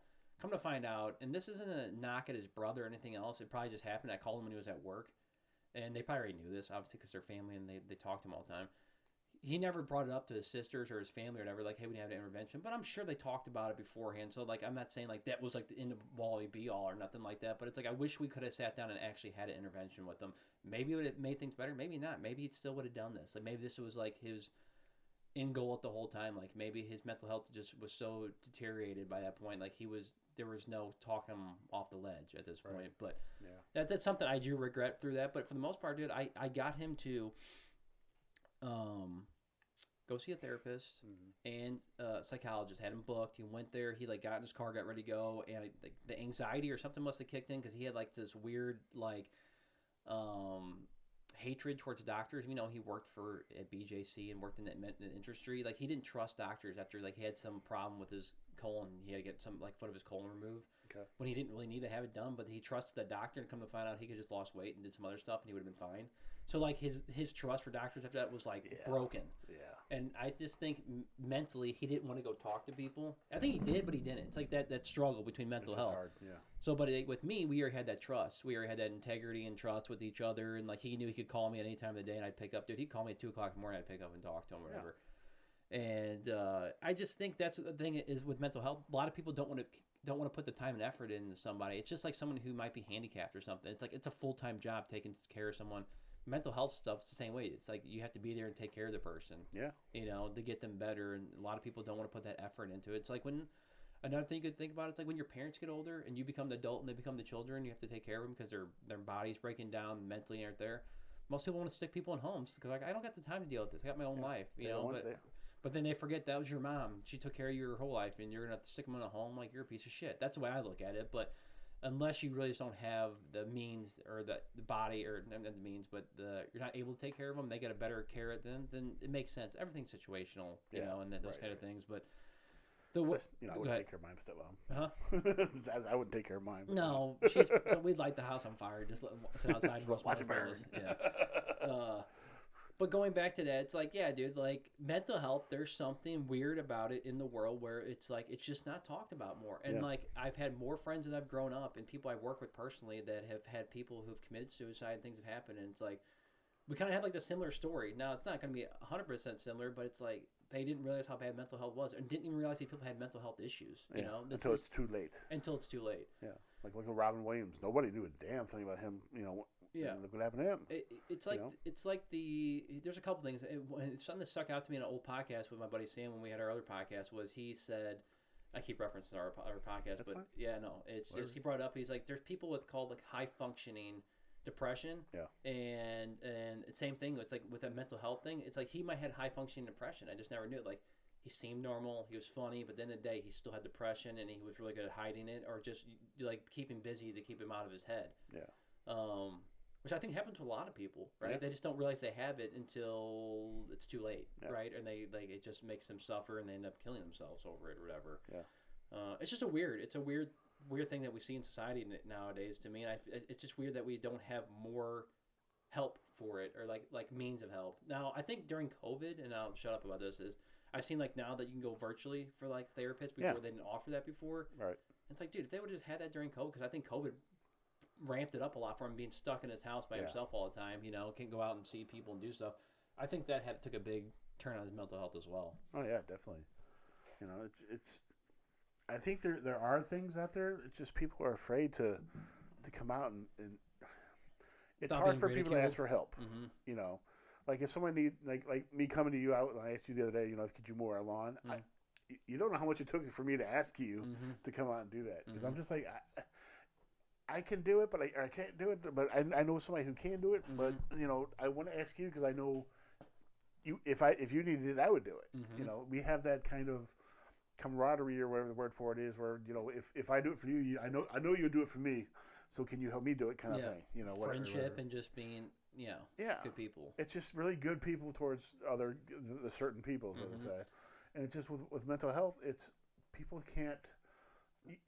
They don't think they can turn to somebody. Well, You know, I think or- that too, and I think a lot of people don't think they're going to understand what Yeah, they're going exactly, through. It's yeah. kind of like when I was young, my dad had really bad anxiety and panic attacks, whatever, from drugs, whatever he got prescribed and he Yeah. got hooked on. And I was naive and dumb, and I didn't know what he was going through until I had anxiety, and I was like, "Holy fuck!" This Now is I what know. it feels like. Now I know what my Yeah. dad was going through, and Yeah. it's like maybe I didn't have it as bad as him, but I could still now be like, "Wow, how naive and dumb was I to think that It's just nothing. it's nothing. okay. It's past. It's my Yeah. dad's head. Like he's being a big pussy or whatever else. And Yeah. it's like reality is like no, this is a real thing that happens to everybody. Yeah. And some people get really bad, and some people can just learn to deal with it. And a lot of people just drink. That's another thing I was gonna bring up. Like anxiety and depression. A lot of people just drink themselves to death, or they drink themselves out of being. That's like the way they cope with it, or like Yeah. it's their medicine. Yeah. That kind of stuff. I didn't really bring that up, but that's part of like why people love alcohol so Yeah. much. It's just people don't believe the saying that welcome on my shoes. Mm-hmm. You don't know that asshole that cuts you off down the street or something like that. You don't know what kind of day they're having. You don't know if they're rushing home because their wife fell or their wife's pregnant or Mm-hmm. the asshole that ran it back into you because maybe he was on the phone because something happened. Mm-hmm. You don't know what it's like until you can actually experience it. Yeah. Yeah. I agree. Like with me, I've joked so many times now that I've learned to walk 3 times now. Mm-hmm. I lost my leg, part of my foot, so then I had to learn how to walk again. Mm-hmm. Then after I did my little fall last October, I had to learn to walk again. Mm-hmm. It's like, and then some people are like, "Oh, it's just walking." I'm like, it's more than just walking. Yeah, Standing up alone for me was like the hardest fucking thing in the world. I don't want to sit here and speak like I know, but just from seeing people that have went through rehab and listening to you who went through rehab, it's like retraining your body from like being a little kid. Exactly. How to reuse all your muscles because you haven't used them. Your brain talks to your legs and everything else. It's retraining your mind, your body, how to redo it when you've already been trained. It's like when you're trained, it's like second nature. You don't think about it. I can just go like this and raise my hand. I'm not thinking about when you fuck your arm up or something. It might take you a year to figure out how to just raise your arm and go like this. Or just raise your hand up. Yeah. A little bit. Just little things like that, like we take for granted, you Yeah. know. But going back to the mental health thing, it's true, man. Like I don't have mental health issues, and if I did, it'd be easier said than done to say I'm just gonna reach out and talk to somebody. But like having someone like that's a close friend, why I'm talking about this, it's like they're the kind of most time the people that will listen and be there for you. Like Sam always said, like he's like, how I know you're my best friend? I'm like, what? And he was a good point. He goes, if I was pulled over on the side of the highway and I had a fucking blown out tire, I know if I called my mom, she'd come here, or my brother or somebody. He's like, if I had to call any friends, he's like, I know if I called you, you would come. Right. He's like, but if I knew if I called someone else, they wouldn't come. He's like, that's how I know you're a real friend. That's honestly that's the definition of friend, right? Yeah, there. he's like, it's like not saying if you're busy, like in the middle of something, you could just drop everything and go do it. But he goes, if I knew if I had to depend on someone, if I really need you, you would be there to do it. And it's like, yeah, that's a great like annihilation or a scenario you could put into perspective. And I always use that and I tell people because that is something that most people would not go do for you. Like, no, I can't do a call AAA or do whatever. I got my own life going on, but. Right. That's what a true friend would do for somebody. It doesn't matter what it is. It could be anything. Like, hey, can you come over and fix the plumbing in my house? So little. I'm doing How we porn clean with the me and my wife. But it's to me, I just wish there was more marketing and like just things out there for mental health. And I think it's getting better because of, like I said, after COVID, I think they realized how many people were committing suicide and things like that. It's starting to open up more like with virtually and doing stuff. But all it takes is one person to reach out and do something to change someone's life. And I'll wrap this up in a second. The day that Sam committed suicide, I was the last person he talked to. Yeah. I found out, he was the last person he talked to. And then when I didn't hear him from him the next day, I was like, because he called me every day, dude, like clockwork. Like throughout the day, he'd call me at least one time, kind of like we do. Like we text and everything. If he didn't text me or call me within a day or two, I'd be like, what the fuck is what's going on? Something wrong? Did his hand break or something, or his phone break? I called his brother. I'm like, someone needs to go check on him. I'm like, do you want me to go check on him? Like, cause he kicked his mom out of the house and like, I need some day to myself. Like, she knew like by default when Sam was like raging out, like, just give him time, let him calm down. And when I come back, like he would be like, hey, I was stupid. He'd apologize and be like, sorry. Like it was his default to go from 0 to 100. Yeah. Come to find out, he was bipolar too. No. I didn't know that, but come to find out, when he broke up with his girlfriend in college that he was truly in love with, he suffered and went to go to the hospital, and they diagnosed him with like a little bit of bipolar. So then he was supposed to be taking medicine for that, and like it explains why he would go from 0 to 100 with a lot of things, or be like up and down about a lot of stuff. And he self-medicated himself a lot, and a lot of people don't realize that mental health can get worse with doing your own drugs. Like he tried to he'd do shrooms and he would trip once in a while and he would smoke a lot of weed or whatever. But he was always what I would call a mental giant. Like he could handle all that stuff. But when his mind started to break from mental health, it became like worse because he started to become domino effect. Everything just fell. It started going down and you could see it. And the writing was on the wall, like his attitude and the way he would say things and just change. And then I don't know, even his demeanor about a lot of stuff. But like when he'd call me, he'd still have good days and be really happy and like, I've been having a great day. Like, you know, and he'd be like, dude, I cried today and like, it made me feel good. Like, it's like, fuck, dude. Like, I hated hearing that, but it's like maybe it was something he needed to get out and he's been like bottled up. So like sometimes, you know, crying makes you feel better. Yeah. But overall, it's like, even when I talked to him that day, it's like, even if I would have went over that day, probably he still would have did it, man. Like it was coming to that point, and he was already past that.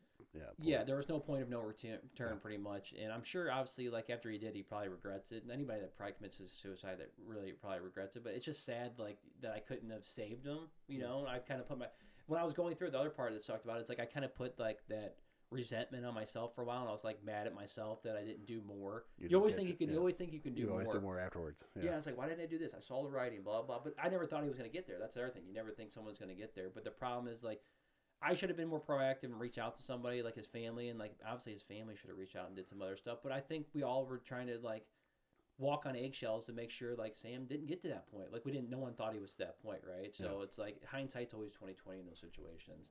Right. Should have done this more, should have did that more. The reality is it's like, no, some people just can't be saved. Some people can, you know. Yeah. And I think he could have been, but playing the what if game doesn't fix anything. It's just like I did the best that I could with what I knew and what I did. And obviously being his friend, it's just one of those things that, you know, I think it takes an army of people probably to save someone who's mental health. Your eye's very red, quite revenant. Is it? Yeah. It's my allergies. Oh, sorry. Yeah, eyes itching. And I'm high. No, I'm joking. It's too early. You need a chair, fucker. So that's the mental health thing. Do you have anything else to talk about mental health, or just like people have went through it, or just in general? Not in general. No, just I thought we could segue that into like the comics because we talk about Robin Williams, because his mental health was gone. Yeah, and he was one of the people that really hit it. Yeah, there's two things we can segment into this. I've realized, and after from drugs to mental health, what I've realized, I'll bring up this talk and then we'll talk about the comic stuff, is that after losing so many friends in my life and growing up with so many friends, as an adult, it is very hard to make friends. Yes, good.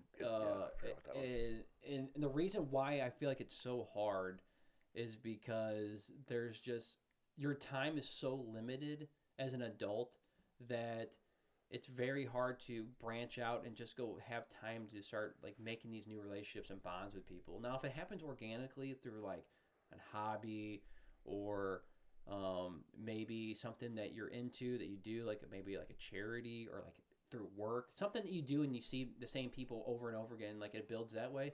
That's kind of like, that's what it is. But like, I don't want to have work friends as being my personal friends. Now, if it happens, like I said, organic, it happens, but I'm more into just having work be separate than friends and family and everything like that at all. And I've realized even just like people I play hockey with, I grew up with, they're all acquaintances or doing stuff. But it's having that special bond with someone like I did with Sam or I did with you or Brandon or anybody else or whatever that's been in my life, I don't have many of those people. And it's very hard. And honestly, to me, a friendship is like another relationship. Like you might have a relationship with your wife in a marriage, but then have another relationship with your friend is like another relationship, and it takes time and effort. And it's like I don't have time and effort for that. I have kids and a family, so it's very hard to like go out and want to do that. And I'll shut up and stop ranting down this hole. But it's like it was easier as a kid because we had school, and we're more accepting as a kid. And same thing in high school and college or whatever. As you grow up, you start realizing through middle school and college and high school is it gets less and less and less. You start making friends. Like even in college, it's like college is so big, but you might have like one or two friends you hang out with through college, and after that you might have one friend. Where I went to having like 30 friends I hung out with all the time. Especially if you're like out of state college, you move back home, that kind of stuff. Or even like how do you say? It's for me. It's because it's harder because you have, like I said, you have a life, you have other things to worry about right now. Plus, you got to think about it. people don't like to be social anymore. Mm-hmm. You know, you have Facebook where you can talk to your friends all day. That's not the same. Mm-hmm. You know, there's so many friends that I have on Facebook right now. I'd love to go see them in another state and stuff like that. You know, that's a part of it. And then there's it's the society. People don't like the people no more. Mm-hmm. Like I said, no, you know, they've made things easier, like Walmart pickup and stuff like that, where all you see is just that one person that drops off your stuff in the back of your car. That's it. You don't have to go around. You don't have to excuse the lady out of your way because you want to get to the cheese or something like that. Mm-hmm. You know, there's no social interaction anymore. Well, I think it's so weird. Like, we become such a technology world, Mm-hmm. you know, for the convenience and everything else. And I'm not saying like people are busier now than they ever were before, but I feel like even with convenience and technology, I feel like some lives people are just busier. Yeah. And maybe that's just me being retarded. No, you're not. You It makes sense. But like in the 60s, 70s, and 80s, 90s, whatever, we didn't have technology like that. We didn't have cell phones. We like had that. to go outside. You had to go out. You had to socialize. You had to do stuff. And I'm sure you're just as busy back then, but people are more cordial. They're more open. Yeah. They're more trusting with people. Now there's less trust because people are fucking people left and right. Dude, they're just maniacs. Like, people are just there's not that many as good people. I'm not saying there's good people. There's good people, but there's a lot more outliers and problems that they had back in the war. Like, people used to keep their doors unlocked. Yeah. You know, they didn't have to worry about doors. Huh? Them were the days. Yeah, nowadays everybody's got like cameras and bulletproof fucking vests on and, you know, guns and like get off my property, and like everybody's just, no one can trust people because people are insane. And plus with the internet, you just see so many more things you didn't see just on the news they wouldn't show, or they didn't have any nowadays. But to that point, it's just weird.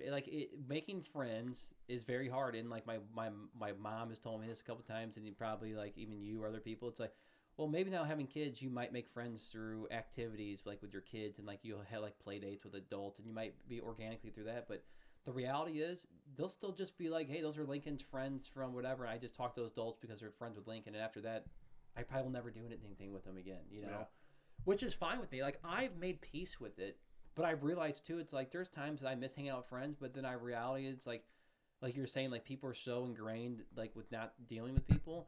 I'm kind of like within my own bubble. Like, I like have my routine. I like waking up, going to work, hanging out with my family, doing my own thing, and being left alone. Like, I don't want to hang out and interact with people that I don't care about, don't need to do it. Right. Like, the other week, I went to the comic book store with Brandon, and he said it best, and I just laughed because he's like, dude, I pre-ordered these comics. I want to come and get my fucking comics. I want to leave it. I want to interact and talk to people and deal with people's shit. I have a bunch of shit going on. I don't want to deal with that. And it's like, dude, that's the world we come to. Like, before, it's like I would sit there and shoot the shit and yak with people, and I'm like, I'll go to Home Depot and start talking to the old guy in there about stuff, and he'll might tell me a story or do something, and I'm okay with that. But there's other times it's like, get out of my way. I gotta get this and get home, and like I got all this shit going on. Like, I get it. Everybody's got people have their own thing to do. Got their own things to do. So it's weird. It's very hard to make friends in this world nowadays. Yeah. And then, you know, I think I'm the same kind of way. Like, I don't trust a lot of people. Yeah. I just don't. I don't have a lot of trust and organic trust built with people. And nowadays, I always feel like people are looking out to get you. And it's like, I feel like more people are just shit talkers and not really your friends. Like, they're just more like, either it's people that are jealous of you, or they're envious of you, or they say that you're friends, but really all they do is, you know, talk crap behind your back. And it's like, I had friends like that too, and it's like, dude, you're never my friend. Yeah. You know, it goes back to what I was saying before, that walk a mile in my shoes. You know, you don't know what my situation is. Mm-hmm. You know? But you also, I think the biggest part about it as an adult, and I'll bring this up, is like, we all got our own lives. We all got our own families. We all got our own stuff going on. It's very hard to make time and effort for other people at this age if you already don't have that established trust and things built with people over time. You know what I'm saying? Yeah. I think girls might make friends a little bit easier than men. Maybe I'm just being biased towards it, but it's like girls can like drink and like hang out and they're like, oh, we're cool and like everything. Yeah. Guys aren't like that as much. You know, maybe they are. Maybe I'm just being biased, but it's like I feel like guys have more of a wall to break down. It's like, this guy's kind of a faggot or whatever, and then you call him a faggot, but then you can hang out with him a bunch of times. You're like, hey, this guy's actually pretty cool. You can't put this on YouTube now because you said that. Yeah, I can. But yeah, I'm joking. I know. But you know what I'm saying? Sorry, cancel culture, or whatever. This used to mean just being a guy that's a cigarette. Yeah, cigarette. But overall, it's like, the reality is it's different, and honestly, that's how guys really think though too. You know, I'm not saying just using that word to slander gay people, but obviously it's like it was a slang word we used to do back in high school to call guys a douchebag or something. Right. You know, That's just me. I've just realized it's hard to make friends, and I kind of like thought about it. Like I want to make more friends as I get older and do stuff, and it's like really I don't have time. Yeah. And maybe some people are like it's just an excuse, but the reality is You're not in my shoes, man. You don't know. You don't know everything I do. But also, it's like after my kids grow up and do everything, it's like I really don't want to make time. I'm okay with having lots of acquaintances. I've realized like it's okay to have one or two close friends and just have a bunch of acquaintances. I think it's better for me personally. Some people need 20 friends and need a validation of all their friends and doing all stuff all the time, and that's just different. People are different in that way, you know. Yeah. I mean, going back to like you said, making friends and stuff like that is not just being. It's back in the day when it was easier when we were growing up. That you knew all your neighbors. You knew the guy 3 houses down, up. And all the houses in between each way. So you had 6 neighbors. We've been here going on 3 years now, and I know that guy's name and this guy's name, and that's it. Everybody else, I don't care. Yeah, it's weird how that is. At my last subdivision I lived in, my first house that I ever purchased or whatever, I knew the neighbor in front of me, the neighbor left of me, and the neighbor to the right of me. Everybody else in the street I didn't know. Now, there's a couple people that always wave and say hi or whatever, and they're very like nice in that way, but I didn't spark up conversation and talk to them at all or whatever. But now my new neighborhood, dude, I know everybody on the street. Yeah. Like you were saying, like I feel like it's older style. Like the reason I like my street, I feel like it's a hidden gem. Like everybody's super nice. Everybody takes care of their stuff. Everybody keeps their own business. Yeah. It's not loud. It's quiet. It's like, man, I feel like it's something out of like an 80s or 90s like playbook. Sitcom. But it's like newer, like nowadays, like if you could move to a newer subdivision, you're like a newborn, mom and dad with like kids, like. Every street is filled and jam-packed with kids, which is cool. Yeah. I don't have any problem with that. But everybody in the street, all they do is party and hang out with each other because they're all friends and whatever. Yeah. And some people, it works out. And other of my friends like, dude, we had to move because like we got in fights with our neighbors all the time. Like I'd never get free time. I come home and like every day was like a party. And like I could never just have like go outside time and just relax it. I'd always have to entertain other people. And it's like that would drive me insane. I like having more privacy. I'm more of a private person. Yeah. So to me, it's like I coming home, being cordial with everybody. Hey, what's up?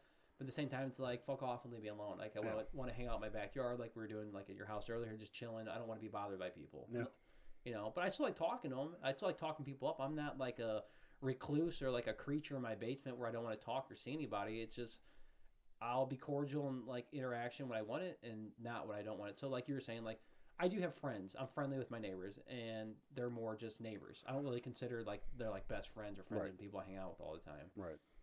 Yeah. But that does happen too. You can make friends that way too, but just it gets harder when you get older. Yeah, it's just one of those things. I've just noticed it's very hard to make friends as you get older, and it seems like everybody I speak to, my father, my mom, other people like you, and same thing. Like we're all like, well, I have one close friend or no friends, Yeah. That they kept through the years. It's mostly family.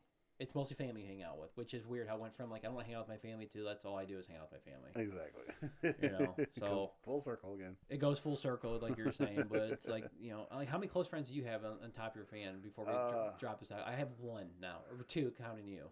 5. 5. And I've known them. Those people I've known since high school and junior high. Mm-hmm. So and those those are the kind of people I told you before that I don't have to talk to them for months at a time, and then once I do, it's just like we just left off in that conversation. Yeah, and I had friends like that too, but all those friends are long and gone. Like we don't keep in contact. Like we're Facebook contact, like you were saying. Like we keep up with everybody. Like keeping up with the Joneses, like the ultimate Facebook thing with all your friends on there. But I see them once in a while on there. I'll see them out and about. I say what's up to them, but for the majority of the time, it's like we don't talk. We don't talk at all. It's like I've kind of just grown where like, hey, we were good friends at one point in like high school and like middle school, and then now we're acquaintances. Like I see what they do with their life, and it. Before I drop this topic, it's kind of funny. I was telling my wife, it's like our 20-year anniversary of going to high school is coming up. I'm like, fuck, 20 years already been there, like 2005. I'm like, we got 2 more years until I've been out of high school for 20 years. It's surreal, right? 26. Yeah, 26 years. And 26 and she's like, well, do you really want to go? And I said, yeah, I do want to go. 25. Go ahead. No, you're good. And I said, she's like, do you really want to go? And I said, yeah, I do want to go. And she said, why? I said, well, to be honest with you, because I want to see what people are doing. She's like, well, don't you see it on Facebook? And it's like, well, touche. Like, you kind of keep up with everybody in their life, but it's like, Facebook is fake. People only show you what they want to see. Like, I want to talk to somebody and get some real stuff that's going on. Like, you pull stuff out of people you don't off of Facebook. Exactly. Unless you're one of the people that air all your dirty laundry on Facebook. Right, which there are people like that. Yeah. So, but going on from this topic, I like this topic, whatever it kind of bled into from mental health, like losing friends and making friends now is, you had a topic, what you wanted to bring up, and I'll let you speak about it, is just like comics and how it's changed from like our day to this day, and like why cancel culture is playing such a big part in the comic world, and like you see it full blown on Big time in Hollywood. everywhere, and Yeah. the only people that can speak up about it are the big name comics that can't get canceled, that already have a too big of a fine. But I'll let you speak about it, so go ahead. Basically, it was because I've been watching a lot of 70s and 80s like stand-up comics, Eddie Murphy, Richard Pryor, Mm-hmm. George Carlin, the greats. Mm-hmm. Back in the 70s and Don 80s, it Rickles. was Don Rickles, Mhm. yeah, big one right there. Mm-hmm. They got away with anything. They could literally go walk into on a stage and start saying the N word.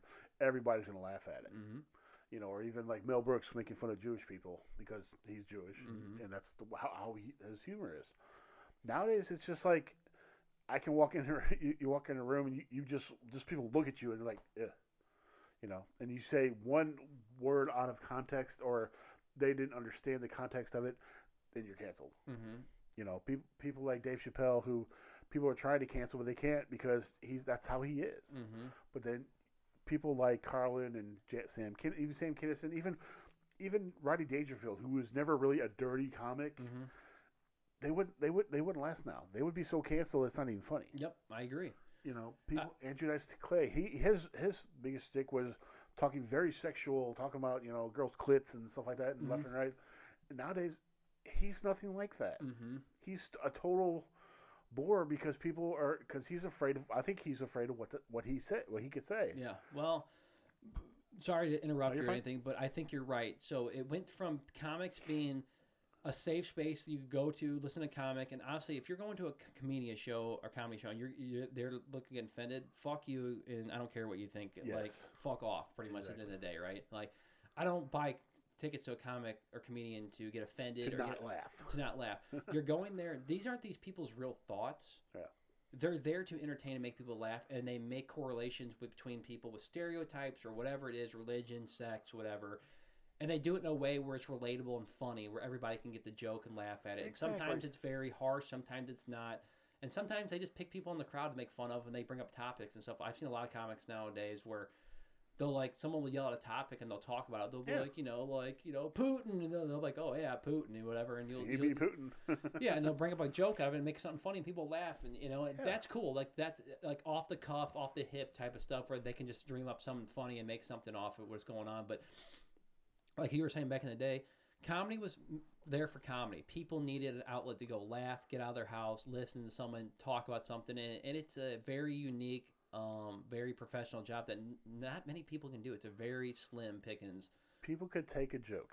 Basically, that's what it was. Yeah, people could take a joke and realize that it was just a joke. That's what it was. Now we live in a world where Can't joke. you can't joke. Cancel culture is a thing. But I think Dave Chappelle, people like Chappelle, and people pretty much just Chappelle, we're gonna say, Yeah. he's saving comedy. Like he went on his own. I listened to him on Joe Rogan for like 3 hours talk because they're best friends or whatever, really good friends. Yeah. Talk about it, and even Joe's talk about how important Chappelle is to the comedy movement. Like everybody knows he's the GOAT. Like after, we name a couple of the comics like Eddie Murphy and stuff like that. Chappelle says Eddie Murphy's the best comic ever. Yeah. Just the way he does stuff or whatever. But in our era, in our time, he's probably in the top 2. He's probably one second, or probably, in my opinion, he's the best comic ever, in my opinion, or comedian. Mm-hmm.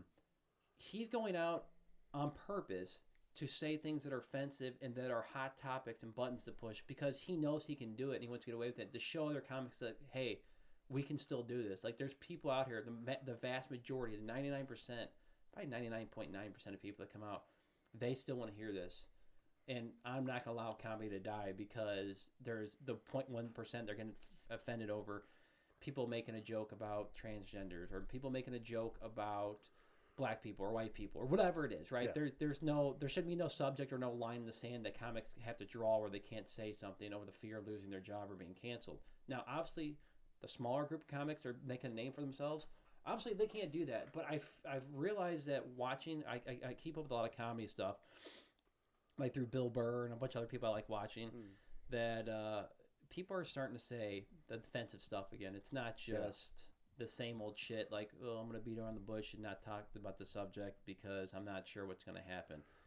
It's just people just taking their shot and see what happens. Well, I you know? remember listening to this guy that was on Rogan. I can't remember his name, but he was a younger comedian. He got canceled or tried to get canceled because he went to a college and he made a joke about women or black people or something that, you know, that's a hot topic now that you can't say because of feminists and everything else in the world that people get mad about.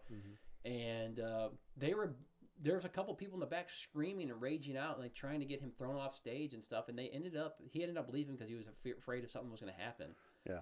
And they haven't invited him back to that college. And a lot of colleges won't invite him because colleges are very PC and very liberal-minded. Yeah. So it's like, well, you probably shouldn't be going to have venues at comedy shows at a college if you guys are worried about this kind of stuff. Right. It's like comedy, like there was a movement at one point where comedy was going to a point where it wasn't going for laughs, it was going for claps.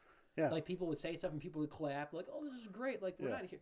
People don't want to listen to politics and like virtue signal for stuff. People want to go to laugh, like you're saying. Like, exactly. I want to listen to someone make fun of me or something that I'm into. Like if I'm Irish and white and about my blonde hair, blue eyes, I want to hear someone make a joke about me so I can laugh and be like, hey, that's relatable. I can relate to that. Exactly. And at the end of the day, I go home. It's like he wasn't there targeting me and picking on me. He was just making a joke. That's it. Like we're guys. Like guys like giving each other shit.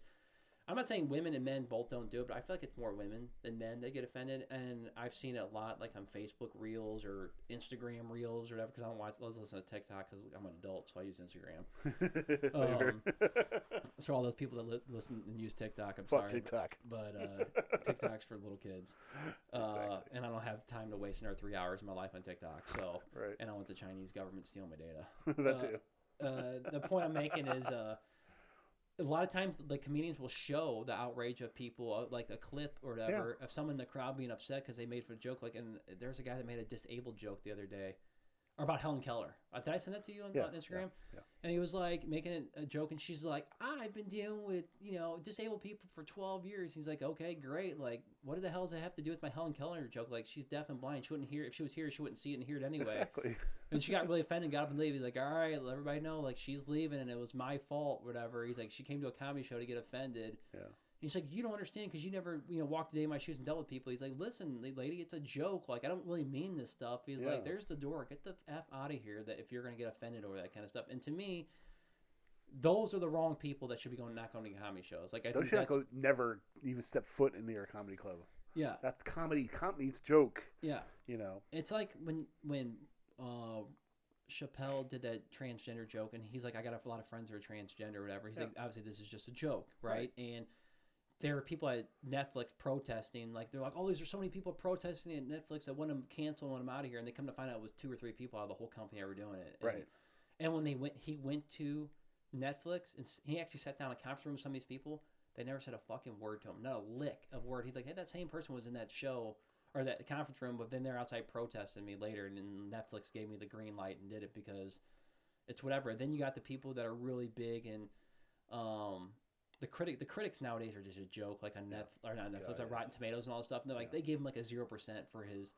Because if they didn't give him 0%, they would get the shit. Yeah, they would get the backlash, and then the audience gave him a 99% or 98% Rotten Tomato score. And it's like, okay, so who speaks volume here? The people who actually are watching it for the comedians, or the fake critics that are getting paid like shills to do this stuff? And it's like, dude, come on, man! Like, can we just live in a world where we can have walk on eggshells? Right, we can have discourse. Some people can like it, and some people don't. It's like, dude, it's on Netflix. You clicked on my face to watch my show. Exactly. I'm not forcing you to do this. It's like it's the president of the United States saying like, everybody needs to watch Dave Chappelle, and it's a forced thing on top of you. It's like, no one's forcing you to watch this stuff.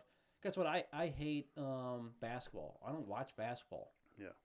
No one's making me force me to watch it. So I scroll right past. Right, and it's like, I miss hearing comedy from that perspective. Not just one person. I miss hearing an outpour of it. And I think it's starting to make a resurgence back. Like that Mac guy that we listen to all the time. Mac Rife. Yeah. That became really big, viral on Instagram and TikTok. Obviously, he's like, people just think I'm famous because I have a pretty face, and he uses his looks to his advantage in comedy. Right. Like, obviously, the dude's a good-looking dude. I can say it. I'm not gay or nothing, but I can tell when a guy's a good-looking guy. Yeah. And you can tell there's a lot of women in the show that go to watch him just for those reasons. But after listening to him, he's actually really funny. Like, he has good material. Yeah. And it's like, that's what I want to see. New upcoming comics that aren't afraid to take shots and do stuff. And you can tell he's not. Like, he's more like, hey, I'm going to say this, and people get offended. He's been around a lot longer than I thought he was, too. Because he was on, like, Wildin' Out on MTV and shit like that. Really? He's been around. He's just never had that big break like a lot of people do. Because he's not in movies or anything like that. Mhm. He's Well- doing little shows and I saw a little tidbit on Facebook because people asked him like, well, you know, how did you get really big? He's like, there was one day I was doing like I started getting into content creating for YouTube, Facebook, TikTok, whatever, and I posted one on Instagram that I didn't want to post, but my friend's like, just post it, man. Like, what's the harm in it? And the next day I woke up and I had 25 million views. yeah, exactly. And he's like, and that's how I became. And that's how it works. He's like, now my shows are selling out. Now people want to see me. Now I'm like a recognizable face in the comedy world. He's like, no, I'm not a great or nothing, but he's like, I'm coming up as a new and up and comer. And he's like, I got people reaching out to me that are big mainstream comedians. Like, hey, why don't you come on my tour and like open up for us? And he's like, it's the coolest thing ever because I never thought I'd get that chance. Right.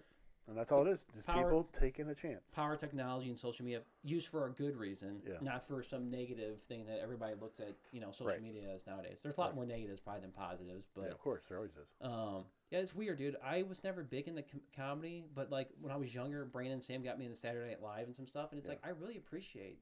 Like we grew up in a great era with Saturday Night Live with Dan Aykroyd and Chevy Chase and Sandler. I mean, come on, Chris Rock. The list goes on and on, but like nowadays, Saturday Night Live is a fucking joke.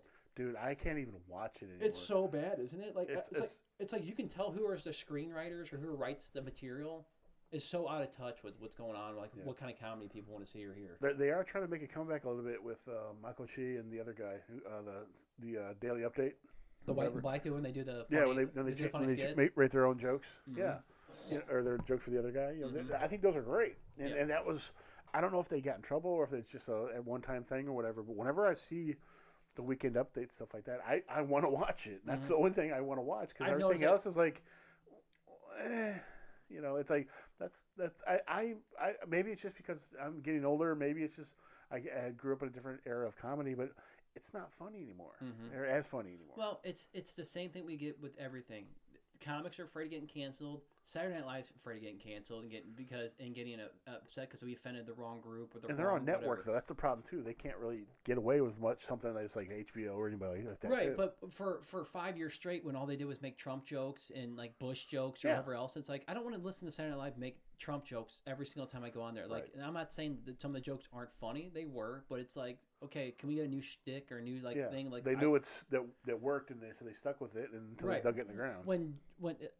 I think Saturday Night Live as a whole has always made fun of the presidents. They always did a great job. Yes. Obama, Everybody. George Bush, everything. Reagan, everybody, yeah. Everybody they always would throw those in there because it was funny and it was true. Right. But when you make and I'm not the only person that said this, but when all your jokes are just Trump jokes and dick and fart jokes about Trump, it's like, dude, I'm not sitting here supporting Trump. I'm sitting here saying like I want to hear different material. That's it. I want to laugh at new shit. I don't want to watch the same type of things. Like if I watch South Park every time and they would do the same thing over and over again, South Park would be dead. It wouldn't be on the air. Exactly.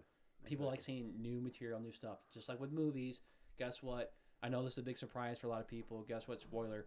People want to see new movies, new content. They don't want to see the same movie rebooted fucking 40 times, You can only reboot it so many times, and if you're going to reboot Spider-Man and make him black, sorry, I don't want to watch it because I've already seen Spider-Man who's white. It's like, I want to watch a new superhero that's black. Show me that, and I'll be interested in it. Right. You show me Spider-Man and Wonder Woman that are now black, it's like, what's new? Oh, they're black and it's the same movie? I don't fucking care about that. It's not because I don't want to watch something who's black. It's because I want to watch something that's new content. Sorry, that's just the way I am. And we're talking to Disney here, or I'm talking to Disney here. This is my opinion. You know, don't cancel us because of it. All this live action shit. Mm-hmm. You know, that's fine. Little Mermaid's black. That's fine. Whatever. And it's live action. Okay. Now they're also doing a Peter Pan and Wendy live action. Yeah. They're doing a Momoa Momoa, and The Rock's supposed to be come back as Milan or whatever the fuck his name is. You know, it's like you already did the cartoon. Why you got to do? Dude, those are cult classics, and people like the classics. Exactly. So like, why redoing it? It's just. I saw a viral video where this little girl, and you probably saw this. I think we sent it to each other. Where the little girl's like, "Mommy, why is the mermaid black? Like I always watch her as white." And this is a black girl saying, and she's like, "Look, my daughter knows this." And she was like, "I don't know why they're making this movie. Like we don't need it as black people to say we need a black mermaid. Obviously, a mermaid can be black, white, whatever." Yeah. But why do we keep remaking things that have already been remade? Like we don't. This reboot era. It's already been done. This reboot era is so dumb. It's like just make a new movie with a new lead character, and people will like that. Yeah. I know we've been on this rant. If you've listened to our podcast before, many times we keep going back to Hollywood. But it's just gross. It's such a weird thing. It's like, come on, like who's greenlighting this stuff in Hollywood? It's like get these people out, get some fresh blood in there. was fresh perspectives, not the woke ones. We're talking about real people that are actually want to see real movie content created, like going back to the days like the 80s and 90s where everything was new, like Jaws, Hellraiser, and whatever. There were just just like good movies that were made organically. It's like I just want organic movies. It's like, why do you think every time a movie comes out organically, like Super Mario Brothers, that's been done right, from Nintendo? Oh, guess what? It broke over $1 billion. Like, if that doesn't wake up Hollywood and say, like, wow, they did something new and people went to movies and spent money and they're buying it as a live streaming thing and domestically it made all this money, maybe we should start following that formula and not doing the same thing we've been doing. Because guess what? If they actually reboot Christine, I might go down and mob somewhere in Hollywood. Like, don't remake these movies that people aren't asking for for a quick money grab. Well, think about this, too, that if a good formula for Hollywood is making fresh children's stuff, and maybe some nostalgic stuff, like Mario Brothers. I think Mario Brothers worked not just because of the big names that are in it. It's because if you think about it, in order for kids to see it, they have to bring their parents. Right. So that's at least twice the amount of tickets right there to make money. Also, you got to remember, they're going off the nostalgia that me and you are the people who grew up with Mario. So we know the story, we know the games, we know it's kid appropriate. The Easter eggs, we know all this other stuff. Yeah, and like we have nostalgia and attachment to it, right? Yeah. So like we want to bring our kids to go see that. And when you bring your kids to it and they can understand it and enjoy it and it feels fresh and new and fun. Yeah. That's what they want. You wonder why Toy Story did so great? Because that's what it is. If you remake Toy Story and put a bunch of different characters in it, they're black, white, Hispanic, whatever, no one's going to watch it if it's the same fucking story again, right? Right, exactly. We want to watch something new. It's like, something original. It's the same thing with why Marvels are so successful, because it's new and hasn't been done before, but it is getting to a point where superhero movies sometimes get a little bit exhausting, that's all they're making. But guess what? They make almost $1 billion almost on every movie because everybody wants to see it because it's fresh and new stories that tie together. It's you notice they're dropping off though. I mean, like Ant-Man didn't do so good. Black Adam didn't do so good. Well, Black Adam was terrible. I saw the first 20 minutes. And I turned it off. I thought it was stupid. Actually, the last Ant-Man one was really good. It didn't make as much money as they projected, but it same thing. But I understand like your point. Like even Black Panther, like it made so much money. In reality, it's like it didn't make the money that it should have made. Yeah. Right. It wasn't the cash cow that it was. Right. Not the first one it was. Like the first Black Panther was awesome and it made a lot of money. It's the second one without Chadwick Boseman. They tried to do it and to me it failed. I thought the movie was dog shit. That's just me. I didn't like the movie. I thought it was like an hour of... They tried too hard. Yeah, but they're trying to capitalize on a small market of people that they said they were remaking the movie, and it's like... I didn't think it was awful, but I didn't think it was... It wasn't great. It wasn't great, right? And obviously, my standards are set so high for Marvel because the first 10 years of what we got with Avengers and everything. I've realized like not every movie is going to be that caliber now, and that's how it should be, right? At least they're still trying new things and doing new stuff. The problem is like they're the only ones doing that. Like everybody knows when a Marvel movie comes out, everyone's going to the theater, or Star Wars, or like Harry Potter, or Lord of the Rings, or something. But there's nothing like that anymore, right? I mean, besides superhero movies. If we could get movies that are more organic, like just like Top Gun. Like Top Gun might have been one movie that wasn't rebooted; it was made second, but it's like it grossed for $1 billion because it was actually made about Top Gun. Like, no politics, no nothing else in it. People wanted to go see a movie with this escapism, and it just became, over. It came more like more of a word of mouth. Like, hey, you got to go see Top Gun, like like we used to do, word of mouth. But besides just like, we'll see what the reviews say. Oh, Johnny from Texas said that this movie sucked. I'm not going to go see it. It's like, well, fuck Johnny from Texas. I want to go see the movie for my goddamn self, Right, exactly. Why do I care what Johnny from Texas says? Right. I don't. My opinion is different than Johnny's. Why do I care about from the guy from Twitter? Bill from fucking Bill and Ted from New York said this. It's like, sit and spin Magnolia Bill and fan. Ted. What? Magnolia fan. Yeah, exactly. Magnolia fan. Your fucking clown shoes? Oh, where are we now?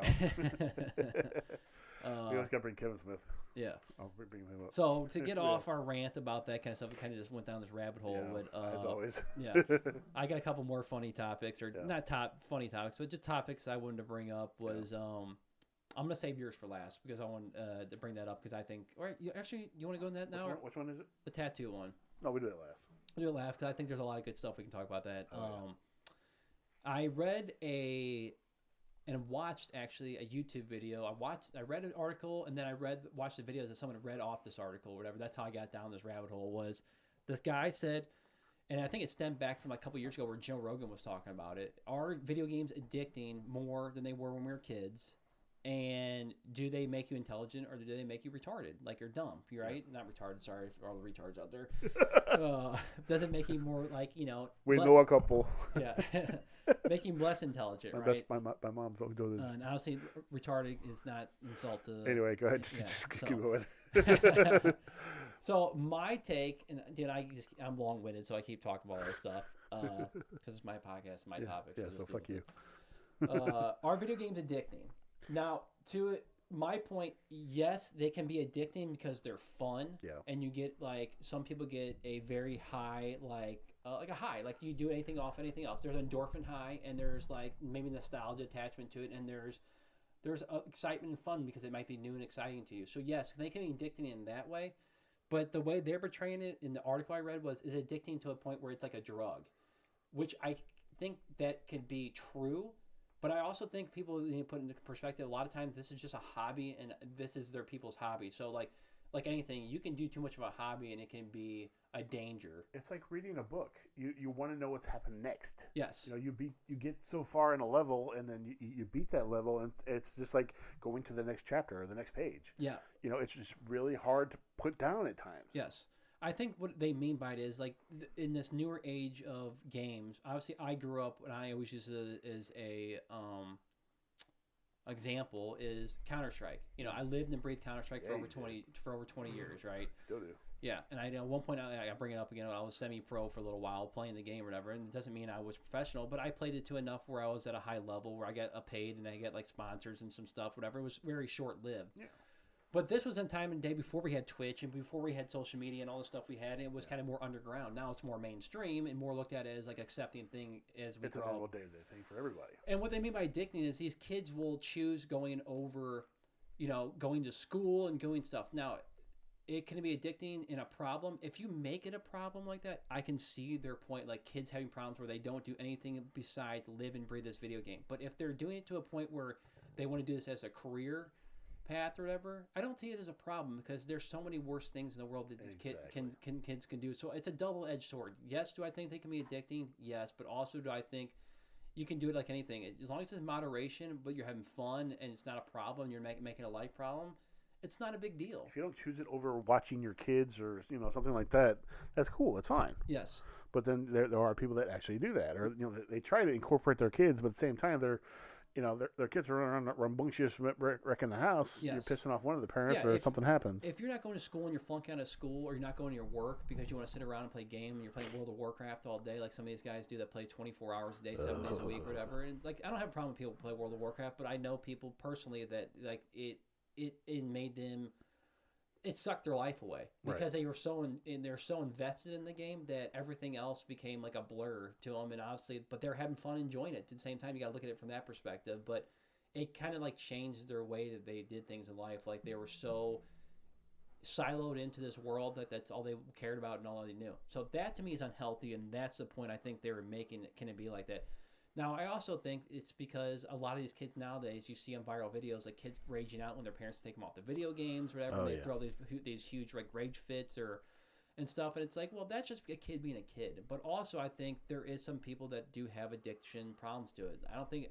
I don't associate it as an actual drug like some people do, but I do see there's a endorphin high you get off it. So maybe that's what the point they were making from it. Yeah. But like you were saying, if you're choosing the video game over your kids, probably a big problem. But if you're choosing as your hobby, because some people are like, hey, man, I don't have a problem with it, but after working for 40, 50 hours a week, when I go home on a Saturday, I might want to binge and play a game for 8 to 10 hours. That shouldn't be a problem. They're like, and people are like, well, we're not talking about you. We're talking about the people that just this is all they do. They don't know how to cope with it. Right. All they do is sit around and they play games all day long, and they're not getting anything out of the games. Like, are you saying, if you play games professionally or you want to make a career path out of it, I think it's okay. But if you're just playing a game mindlessly over and over again, you're not getting anything out of it, and you're not doing anything with your life, I think that's who they're referencing, with a lot of these things. And that's my point, or with the addicting thing. And talking to your point, too, it's like, dude, I'm a big gamer. I've always been a big gamer. But, as I became an adult, I've come to find out, and I think I've said this before in a different podcast with me and Tim, is I as an adult, I can afford it and buy any game system I want. It's finding the time to make the time to do it. It's obviously because I'm an adult. Like, I don't have the time, but I can make the time. I just choose to only do it for like an hour or two a night instead of 15 hours a day when I didn't have any responsibility. Right. Difference is I don't have responsibility when I was a kid. Yeah. You know? So I think people also got to realize too with the games, there's incentives nowadays. Like, you can make money off them. You can stream and make money off them if you're that good. And I see a lot of kids see that. And a lot of kids nowadays don't want real jobs. They want to be content creators or Twitch streamers or whatever else. So Right. there's incentive behind that. So a lot of kids want to grind it out and be grinding on the computer all day, every day to try to get that following. But also, there's scholarships for schools and stuff. And, like, you go to schools nowadays and, like, they have clubs. They have intramurals for that kind of stuff. And like, even at a younger age, I just saw at the YMCA, for summer, you could bring your kids. They can learn how to play on the computer and play games together as kids. When the fuck did that ever come with that? Right. Now it's a thing. Shit. But I think it's better than kids getting involved in drugs and other things. Yeah. So to me, it's, my mother-in-law and my wife were kind of like getting mad at me. They're like, Lincoln did nothing but play video games all day. And Lincoln's my son, by the way. So it's like, Who obviously is not making an appearance today. no, but Like yeah, always. yeah, exactly. It's like I told him there's worse things he could do. It's like, okay, so for one day he sat inside and played games. It's like, cry me a river. That's what I told him at the He's dinner. not out playing in traffic. I told him at the you know. dinner table, it's like, cry me a river. You guys are making a mountain of a molehill. It's like, there's nothing wrong with it. I said, you know why? Because look at me and look how I turned out in my life. Right. And I'm a good person, and I play games way more than Lincoln did. So, Yeah. and it's like, do I see a problem with it? No. Oh, And yeah. maybe I'm biased because I play games, but it's like, you guys didn't grow up playing games, so you're looking at it from Your perspective. a closed-minded perspective. Yeah. It's like, be more open-minded towards what they're doing, Yeah. And that's all it is. So to your point, and I'll shut up because I can just keep I talking. know we could look at this for a while. No, I'm just saying, like, do you think video games are addicting? Honestly, no. Mm-hmm. I mean, yes, like I said, it's like reading a book sometimes where you beat that level, so you want to see what happens next. But there comes a time where you have to put it down. Mm-hmm. You have to. Yeah. I mean, yeah, a lot of people just like, well, I like to game for 7 or 8 hours. Then you're like Hartman. You're sitting there, and mom bringing you hot pockets. You're taking a dump right there, because you don't want to leave. Mm-hmm. For some people, it's actually, if you think about it, it's kind of like gambling. Mm-hmm. Your machine's hot. You don't want to get up and leave. But you have to. Mm-hmm. You cannot live your life sitting there the whole time staring at a screen doing that kind of stuff like that. Mm-hmm. It's for me it's not addicting because again we grew up in the era where video games were blowing up, so we had to get the new console. We had to get the newest Mario or whatever And like that. we also had video game like bars or arcade places we went to. Like you could go to your family and you can go there and hang out. Like those are coming back, but also at the same time, like we grew up in the hottest era games and we still are growing up. You go to the corner store. There's freaking Mortal Kombat 2. You go to Pizza Hut. There's a little Pac-Man and Galaga kind of game. That kind of stuff. Mm-hmm. They were everywhere. Mm-hmm. Granted, and now it's just they made it so portable you can leave it at home and play from home and play different games from across the world, stuff like that. That's it to me. It shouldn't be addicting, but I think for some people they can't put it down. They have to. Mm-hmm. It is not a drug per se, maybe because I'm not in that mindset. Mm-hmm. But for some people, it basically it is. Yeah, I think there's a couple things with this. I think there's a lot of people that feel like they get FOMO, like they're fear of missing out on something. Like when you're playing like World of Warcraft or a game that you're doing, it's like there's something that's gonna get better to me, or I might miss this item and not in this drop or doing whatever. Like there's something that's important to them to be on there in the world, and it's like you're saying, you have to have a perfect balance where you get free time to go away from it, so you have time to miss the game, and when you come back to it, like you're like, okay, I can't wait to play this, and like it's exciting again. Like, but you play it all the time. There's a burnout that comes with it. It doesn't matter what game you are. It doesn't matter. Like there's so many people that play games professionally and get paid for it, that take mental breaks for their mental health because the burnout is so real from grinding and being on computers. Like your body's not meant to sit behind a computer for 13 hours a day and grind games. Right. You got to have a healthy balance. But to the extent, yeah, what? And you do that at work. Yeah, you got to work already. That's most people do work on At least you computers. get paid for it. The way I'm looking at it is, it's like you're saying, it's like I don't think they're addicting, but I think some people, I think the small minority of people, there is addiction problems for kids. Like that's all they want to do is live and breathe video games. But I think it's a means to an end. Like I think they're just going through a phase or going through something. I don't really think it's a real addiction problem. I'm not saying there's people that probably really don't have it, because I don't want to be like downplay it, but I don't think that's a problem like they're making it out to be, right? Yeah. I think it's from older people that grew up, that didn't grow up with video games, they're looking at it like, I'm a psychologist. I look at this and these people have all these problems. It's like, because you didn't grow up with games. Right. Like you were saying, like, games are everywhere now. You got your goddamn phone with you. There's fucking millions of video games on your phone, right? Right. Mobile games. Yeah. There's people that got addiction problem to mobile games. Even old people playing crossword puzzle, like Words with Friends and shit. Wordle. Huh? Wordle. Yeah, I know so many people that play games. I mean, before this, they had Facebook games, farming simulator games, or Mafia Wars, or whatever it was. It's like people play that shit all the time, Grand too. Theft Auto. Huh? Grand Theft Auto. Grand Theft Auto, whatever. I mean, whatever game you could think of on your phone. I know you play phone games, so like you can speak to it, but it's like, the games are always going to be part of our society. It's just we got to be more mindful that kids growing up, that like it just has to be a healthy balance, you know. And some people got to realize too that some kids want to make this a career path for them, and obviously people got to realize too a career path can be short lived within video games, but the career path could open a door to them to go work at gaming companies and do other things. Like there's just more than just video games. Like you could be a game designer. You could be someone that's a project manager, does it. Just someone who does a voiceover, you know. A voiceover. You could be someone that helps design the game and just give you scripts and do stuff because you've been engulfed in video games your entire life, and that's their hobby and passion. Yeah. And people don't look at it that way or whatever.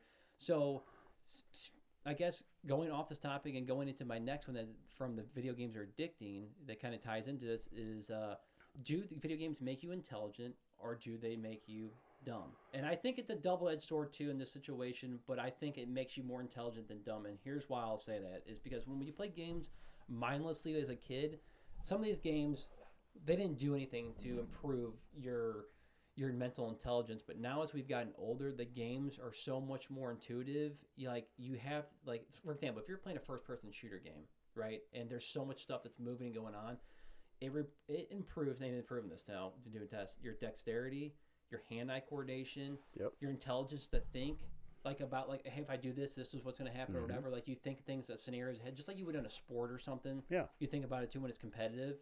So, like, your mental negative skills improves as well. And people are like, oh, no, that's not true. Like, you don't use that. It's not a traditional sport, blah, blah, blah. But the reality is it does. Yeah. Right? And I'll give you another example, too. I've realized, too, they did a study.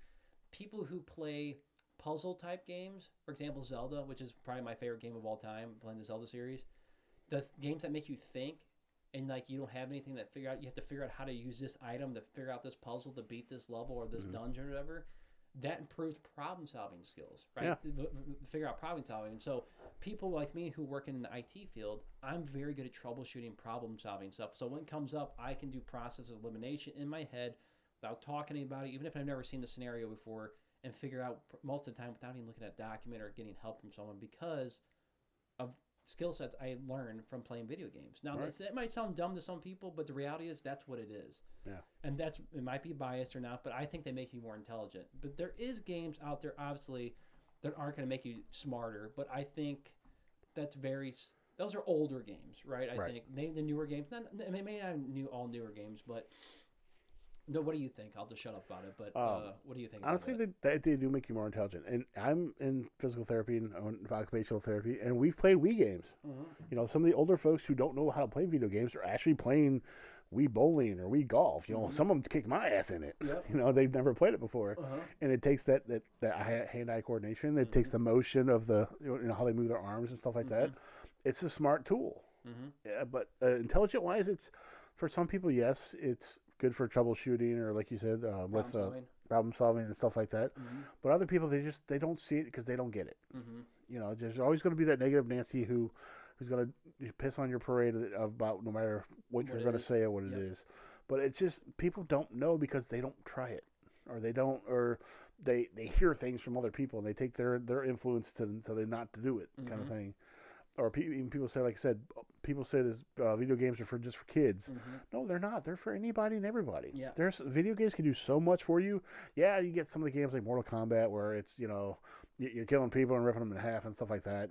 Okay, you got those, but then you got GTA or even, like you said, baseball games where you could actually play an actual baseball game. And if you get the feeling, you don't get the smells or anything like that, but you can sometimes the controller can vibrate like you're actually hitting the bat, or if you're fielding the ball, you got the sounds and all this other stuff. It can help a lot with a lot of things. Yeah, and people used to say there's a stigmata between like, oh, if you play games, you're antisocial, which I think there is a thing where there's a lot of people that play single player games that don't do this, but nowadays all games are mostly online. A lot of games, not Yeah, all of them, but right. a lot of games are catered towards playing competitive.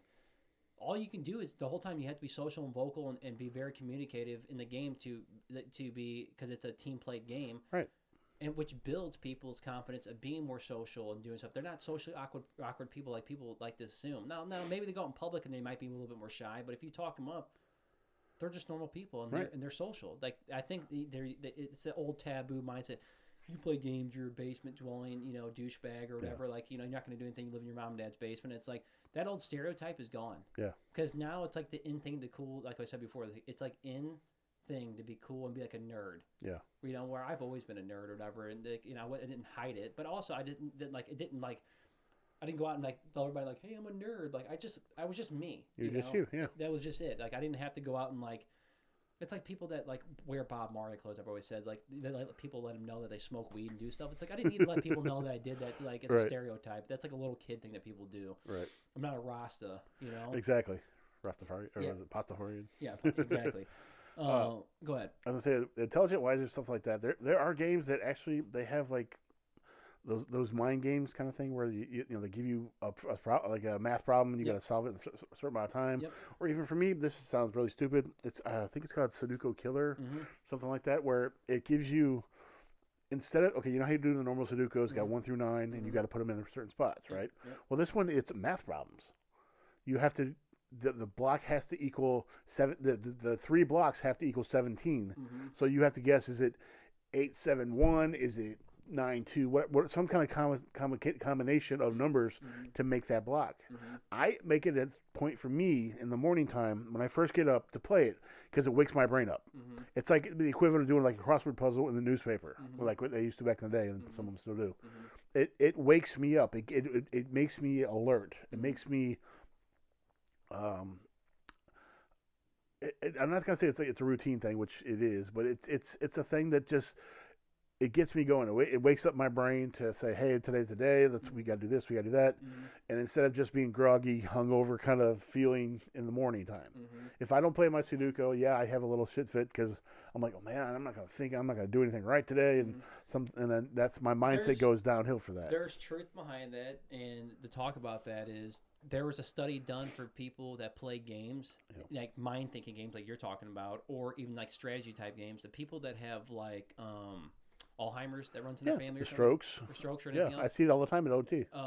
It builds their mind and makes them remember, and it's a strength training thing. It's like Yes, it's like, thank you. it's That's like, the word. Yeah, it's like working out your arm, but you're working out your brain. Yes, Doing the same Yes. thing, like what you're doing in the morning or whatever. yes, And they do that a lot with older people. And I've told my mother-in-law, my mom, everybody, it's like you should play these kind of games because it keeps your mind sharp. And it keeps you from forgetting stuff because Laura's mom is terrible about forgetting stuff, and now Laura's starting to be very forgetful about it, which is my wife. Oh boy. And it runs in their family. And I told her, I said, you need to be playing more of the games. Now she does it once in a while, but it depends on the day. Like some days she's really good, some days she's really forgetful about stuff. And we're all, a parent, to this. Like as you get older, you're getting more forgetful. I do it too. I try to write stuff down or try to like do little tasks as I go throughout the day because I forget shit all the time and it pops back in my brain 3 days later. But there's some truth behind what you're saying, and they're trying to help people like fix like Alzheimer's and other things like that with doing these routines, and they've come These to find little out. cognitive tests. That's all it is. Yeah, and it doesn't always work all the time, but the studies they've done, it's shown a lot of vast improvements in people. There are people, like I said, I sit in OT, and there's one of their activities up there is playing with the iPad, which has these little mind thinking games, where it's problem solving games, whatever. And I've seen people who walk in there just straight off a stroke, who don't want to talk to anybody, who don't have any kind of skills. They show them how to play these games. Now they're beating the game like it's nothing. Yep.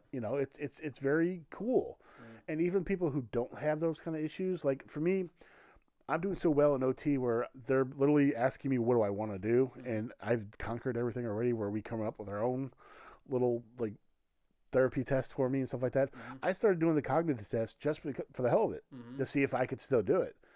Some of these things I'm just like, this is hard. This, I can't. How am I not supposed to do this? And my mindset, I'm smarter than these other people because I don't have the brain issues that they have. But other ones, I'm like, God damn, this is so easy. How can I get this wrong? Yeah. I'm not in that mindset. Yeah. And it's just like the little menial little things there's like little mazes that they want you to get through in like less than 10 seconds. Some people, I would sit there and watch them for like 5 minutes. They can't even get past the first part of the section. Other people are just like speeding right through it. But then you have other harder ones where they have like a entire map of the Philadelphia area, and you have to circle all the little fork and knives like restaurants. You have to see how many you can find in like 60 seconds. Some old folks are, their eyesights are off, or they're like I said, their brains off, where they can only find 3 or 4. Me, I found like 57 of them in like a minute. So I'm like killing at this thing, and it's so amazing to me that little like games like that, some people can do, some people can't. Yep. And it's sad. It's also like, wow, this is kind of happy for them. Yeah, and I think from your point, those are the kind of games that people look at it with a positive thing. But anything to do with like video games as a whole, it's like anything, dude. If you make anything a problem, it's a problem. Right. Right. Exactly. I mean, I could go play hockey 7 days a week and make it a problem, and all I do is go live and breathe hockey. Like I know some guys that all they do is they live at the rink, and they're up there every single day. And they're married with kids, and I'm like, how the fuck do you live up here all day and do this? One guy is like, it's his job. Which makes sense, and he's up there, but he plays hockey every single day. He even told me, he's like, dude, it's starting to wear and tear my body like a lot. But at the same time, it's like, dude, if you're choosing that over family and everything else, then it's probably a problem. But the way I look at games, I think they make you more intelligent. Yeah, very much intelligent. And obviously, it depends on the game. Not every game is going to make you intelligent, but each game has a little bit of something that can help improve your brain. And I'll shut up about this topic after this is, when people give you shit about playing games all the time, and like you tell them that you're making, Closer, I can't hear you. Oh, sorry. When people talk about games like it's such a taboo subject or something, not even taboo, just they look it down upon it because they're closed-minded. It's like, well, for the people that sit around and watch Netflix for 10 hours a day, then don't have a problem with people binge watching shows and watching Netflix shows. At least when you're playing a game, you're actually using your brain and actually using your mental skills instead of sitting there like, just drooling, watching the show. Like, You're actually moving your body, using your brain, thinking, and doing stuff. And that's what I've kind of explained to my wife. And she used to be very closed-minded about it, but now she kind of understands because she's seen it. And I said, look, you understand why I'm so intelligent with a lot of this stuff is because of games. Like, you can look at it different if you want, but they've done studies at like Yale and Harvard and stuff, and they've been proven that people that play these kind of games are more intelligent as they get older. Yeah. Right? It's just like within IT, right away someone who is IT inclined that can think about stuff, that understand technology, or people that just don't get it. It's the fucking moon to them. But they can go sell you a fucking pops or what's it called? Can sell you a popsicle, a ketchup popsicle, Tommy Boy. To a woman with white gloves, no problem, but they can't figure out how to turn on the power button and boot up Windows and do anything because they just don't, their brain doesn't get it. They can't grasp it. Obviously, it's an older generation, but there's people in our generation that are young. I got my neighbor down the street who just paid me to fix his computer for $40, right? He had a bad hard drive. All I did was pop in the hard drive, install Windows on it, and say, here you go. And he's like, here's $40. And I told him I didn't want it, but he's like, no, I'll give it to you because someone else maybe pay you more.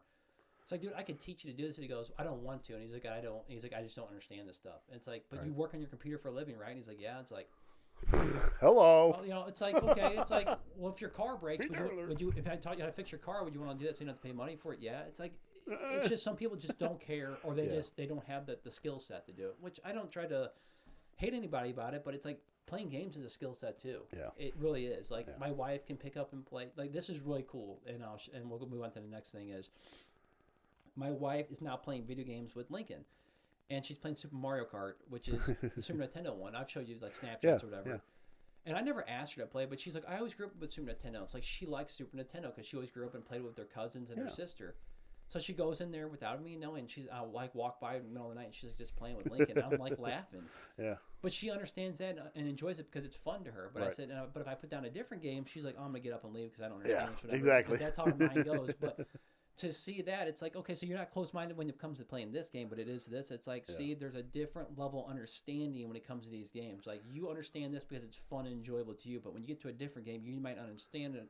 But to me, it's fun and enjoyable. It's fun and enjoyable. Yeah. So I think that's what... that's the problem with people. Yeah, it's a problem with a lot of things. It's like, I don't like duck hunting, and it's not fun to me, but some people love duck hunting, and I don't want to go shit on it because I don't understand it or I just don't care for it. You just like duck hunt. Yeah, I like duck hunt, exactly. Right. Me and Lincoln both like duck hunt. I do. I love that game. So, to me, I think we both kind of proven. I think it makes you more intelligent. Yeah, I don't definitely. think there's a lot of people that are stupid that play games. Now, Yeah. I'm not saying there isn't stupid people that just sit there and get high and play games all day, but for the vast majority of people, I think it does make you a little bit more intelligent Yeah, in those definitely. situations. And there's a lot of more positives and negatives. course. Everything can be fun to be a negative, Yeah, like you of said, course. if you make it a problem. But to me, that's the way I look at it. Yeah. And this is going to lead up to the next topic. It's a double topic, but are video games boring as an adult, or have we grown up and we just have less time to play them? And since this is my topic, I was going to let you answer it, but I'm going to go off and let you think about it for a second. I don't think video games are more boring. Okay, I think what I've come to find out as an adult is I'm more picky with games because I'm an avid video game player. Is I won't go spend $60 or $70 a willy nilly on a game just to play it, to say I'm going to play this game just to say I have it. I played it for a week and I set it down. I never played it again because one, I'll be pissed that I did that and I spent all this money on it, and two, my time is very sacred to me now because time is most valuable, our most precious commodity in my opinion. And if I'm going to spend time and invest my time and effort into a video game, I'm going to spend money on something that I really want to play and I really want to put time and effort into it, and I will let it drag out so I have something to look forward to play when I go play games, right? I can always go pick up Counter-Strike and other games I've played in the past and pick it up, and it's mindless thinking, and I can go play it whenever I want. Just like you can watch an old movie, you don't have to pay attention. It's the same thing with a video game. I can play it and not have to pay attention because I'm replaying it. But also, I have grown up to this point is where it's harder for me to play games. So yes, games are more boring. I'm just more selective on the games I play. Now, this could be true for most people, but I think there is a thing where people have just found games boring because they feel like they're not being productive, or they don't have time to play it, or they're just not interested in playing games anymore. And that's each your own. That might just be what the case is. But what do you think about that? Honestly, it could be boring to us older generation because we've already played those. There's a lot of the games they follow the same formula as some other games, Mm-hmm. like the old Lynx. Mm-hmm. There's a lot of games that were similar to those. Mm-hmm. They're like a lot of the games were like Mario at first. Mm-hmm. They're carbon copies of each other. So they're when we see them nowadays, we see it as just like, okay, this is boring because I've already done this, been there, done that. Mm-hmm. Or even so much so is that games for us are boring too because they're easier for us to figure out. Mm-hmm. That's true. Like you said, like the movie the game Gods of War, or even those games where you have problem solving stuff, is because we've done these before. Mm-hmm. It's to me, it's just that's why I think they would be boring to us. Mm-hmm. Or like you said, you're very selective on games because some games are repetitiveness. Like you got the same thing in Grand Theft Auto. You steal a car, you get a hooker, you do you do this kind of stuff like that. That's why I like the expansion packs on games because they keep it fresh. Yep. You have so many. The DLCs. Yeah, DLCs. Thank you. That's what I'm looking for. Mm-hmm. But like games like Mortal Kombat, I've been wanting to play the newer ones so much just because of like the gore and stuff that's in it. But again, it follows the same formula as the first 20 of them they had. Mm-hmm. You go around, you kill people, you rip their face off, that kind of stuff. Which it can be fun, but again, it gets boring and repetitive. Yep. And for some games, I've seen, especially on games on my phone, that there's no skill involved anymore. Mm-hmm.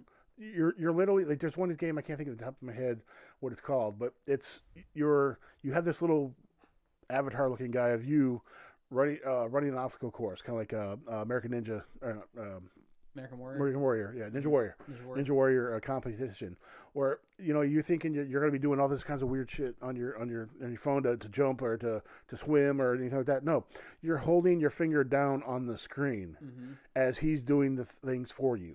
All you have to do is select what kind of clothes he's wearing. That's pretty. That's it. Those are mindless video games that probably are making people. They're making money. That's the thing. Right, because there's adults and people that want to play games that are mindless that just give them some type of form of entertainment. And for their kids, like here, hold your finger down. That's all you gotta do. Yeah, that makes sense. And honestly, those kind of games, that's why I don't play phone games. Right. The only game I've actually played, because they're pay to play. Yeah. Right. They're not Freemiums. free. Yeah, freemiums. The only game I've actually played that's been like that is in the South Park Phone Destroyer. Yeah. It's cool, but it's the same thing. It's a money suck, and it's like I'm not paying money to play this fucking game. As much as I love South Park and I love all the nostalgia with it, it's my favorite thing ever in the world. It's like Sorry, I'm not paying this. Like, Yeah. I'll pay $20 for it, and then give me all the shit that's in it. That's how the way I Yeah. look at it, right? Yeah. I'm not in the pay to win scale, and that's how a lot of games have went to. It's the free player based game because you get more players for it because it's free. Right. Why do you think Fortnite's so popular? Because it's free to play, but then to get all the cool loot and gear and everything, you got to pay extra premiums or pay for this package or whatever that gives you all the new maps and all this stuff, which is a cool idea as well because it does work and it's cross-platform, so it's on everything. You get on your phone, your iPad, your fucking your PC, your consoles, whatever. Really smart idea. Really smart idea. And it caters to kids, which is another thing. It's like if kids are into it, it's a money maker. I want my kid to learn a skill to play the game. Right. Fortnite takes a skill to learn as well, but I'm saying like what you're saying, the phone pressing game, like that's a joke. Yeah. That's a joke to me. Yeah. Definitely. Unless you're like 2 or 3 years old and you're trying to get them to play games, that makes more sense. It's like, hey, this is catered for kids who are 2 or 3 years old. Yeah, but then it's still the same. Your kids. It's. I want a game that challenges me. I agree. That's why I like games. Like, for example, I just got the new Harry Potter game, right? for Lincoln and for me, because it was something I like. I like Harry Potter, but I also wanted a game that was more age appropriate for Lincoln instead of playing Call of Duty Zombies and Counter-Strike and watching him rip people's faces off and do stuff. Even though I think it's fine for him because I played those. Some parents would probably be like, ugh, you shouldn't let your kids do that. It's like, well, you know what? It's not your kid. Fuck you. Yeah, that's exactly. It's like you go to school and learn about worse things right nowadays. They're trying to teach kids about sex in 3rd grade. So what are we doing here? Like, what are we talking about, right? Go ahead. Quote South Park. Go ahead. I know. So it's like, I pick my battles, and this is a battle. And honestly, I listen to my wife sometimes. But so I got the Harry Potter game. Yeah. It's an open world RPG, not RPG. It's an open world adventure game, right? Yeah. It's not a role playing game. It's more like action adventure, like a Zelda, right? Like a Zelda, but Zelda like a Grand Theft Auto. But Zelda's more of an RPG action adventure game. But either way, it's the same premise of what it is, and it's open world. So the reason I like it is because it's strategy, it's thinking, and you're going through it, and you have to figure out how to beat these things. Now, obviously, it's more catered toward kids, so they show you like how to go to this quest and beat this, and like you have the main quest and you have side quests, which are always fun, and there's a lot of stuff to do, which keeps you busy and it keeps you entertained, and it seems fresh and new. The problem with the game is they've made it so easy as an adult for me, like you were saying, where it kind of can be boring at sometimes. It's like, this is too easy for me. When I go play a Zelda game, it's puzzle thinking, and then now they've made games that are Zelda on crack where you get zero help. You have to figure out everything, and it's called like Demon Souls. No tutorial or anything like that? No, wow. It's called Demon Souls and Dark Souls. So you're always in the dark about everything. Cool. And it really keeps you on your toes. And I beat one. It took me like 6 months to beat it. Brandon got me into it. And it's like the extreme puzzle thinking, like strategy, problem solving game. And it's really cool. It's really hard, but it's really cool if you're into those kind of games, right? I'm just talking about anybody that's listening that's actually looking for those kind of games. But like you're saying, I want something that challenges me. Yeah. That's the way I look at it. But also, there is games sometimes I like playing that are easy. And this is like with Lincoln. I like doing it. And it challenges him. Right. It's very hard for him to figure this stuff out. It's just fun to watch him play. But while watching him play for the last couple of months, watching his progression, how much better he's getting at the game. Like at first he couldn't even beat like little like spiders in the world, whatever, out in the dark forest or whatever, the forbidden forest. And now he beats them with ease. And now he's fighting like trolls and everything else. Or these monstrous trolls. And it's like, man, I had trouble at first fighting them. And now he's kicking the shit out of them. And it's like, wow, he's getting really good at this. It's cool to see that progression because he is understanding the game. He is getting the mechanics down. But saying like what is boring, you're right. When I played Mario, I don't want to play a million more platformer games that are like Mario. And like same thing with Donkey Kong. Now if I play Mario, I want a Mario game. Yeah. When I play Donkey Kong, I want a platform side scroller game or whatever. Yeah. But when I play other games, that doesn't really intrigue me. What intrigues me is saying something new that's fresh that hasn't been done before, which is why I've kind of been burnt out. I've always been like, I was always as a kid, I was hardcore console. And then PC came along and it was PC everything, PC Master Race, whatever. Right. And I've talked about this with Brandon a million times too. We were just talking about this subject not too long ago. Mm-hmm. And then I went back to console because I can pause games. I can come back to them and start and stop. Like these newer games that they're like Fortnite and all these other games. You have to be active and be in the whole thing the whole time. Call of Duty, which has been the same game, repetitive, like fucking vomit, regurgitated back on. It's like you got two different people who create Treyarch and whoever else creates the other two Call of Duties. One creates it with zombies and the other one creates it just with whatever. But same premise. You go around, you run around, you fight people, and people come out with all the tricks and tips of how to do stuff. And it's like, this is boring. It's the same game over and over again. It's like, I want something new and fresh. It's like, I don't want to play a battle royale game where you drop into a zone and you got to fight 100 people that are online and last man standing wins or whatever. That model of game is they burned that out. It's been like the last thing they've come out with. Like every game model for first person shooters is some type of BR online play for like the last 7-8 years. It's like I want new stuff that challenges me, dude. Like you were saying, and that to me is boring. So yes, that's why I've kind of moved to games that are kind of new and fresh and feel like something different. But to your point, yes, or my point when I made this, it's like yes, there are games that are more boring, but I don't purchase those games for that reason because I only purchase games I'm interested in. Where before I was a kid, I would just buy it because it's the new hot item on the street. It's a new fad or whatever that's in. Everybody's got Call of Duty. Let's play because all of our friends are playing. And you play it and you're like, oh, this is cool, but I've already played it. But if you're playing with friends, I could see why people enjoy it. But also as an adult, it's like we don't have time to play with our friends as much as like I've tried to make time, like dates on the weekend or schedule with my friends. Like, hey, let's get on 9 o'clock and play for 2 hours. And most of the time, like it's like me and one other person to get on, and the other person like falling asleep or whatever. It's hard to do that. So it's like games online are not as fun when you're not playing with people. You know, playing with random people in a server, it's not as much fun. You got people screaming racial slurs and everything else at you. And it's like, all right, well, I used to do this when I was a kid. I don't have the time or the effort that I want to put into this stuff anymore. So yes, it's a double-edged sword. Games are more boring to me that I've already played a million times. And you made a great point with that. But also, it's because I pick and choose what games I play with now. You know, as a grown-up and as my time is limited, that's the difference between as a kid, I think. You know what I miss about video games, and I'm going to end this after this one, or end this subject. Mm-hmm. Back in the day, we had Mario, Duck Hunt, you know, Contra, those kind of games. Mario, once you had your 3 lives, unless you got an extra guy somewhere that we didn't know about the hidden 1-ups there anywhere like that. Once you got those 3 lives, you were done. Yep. You had to start all the fuck over. That's correct. You know, and that pissed a lot of people off. But at the same time, you're doing the same thing, so you know what to do the next time. Mm-hmm. Or you know, and then like I said, they came out with Contra. You know, the up, down, down, left, right. The Contra code. Yeah. You know, you had 1 billion lives, or even like with Mario, where you step on that one turtle shell on the pyramid, so over and over again you get free lives and stuff like that. You know, once they came out with that kind of stuff, or once we figured that stuff out, that's when I think when video games started getting easier because like, oh, now I got 50,000 lives, I can get through level 1 if I could. You know, that kind of stuff.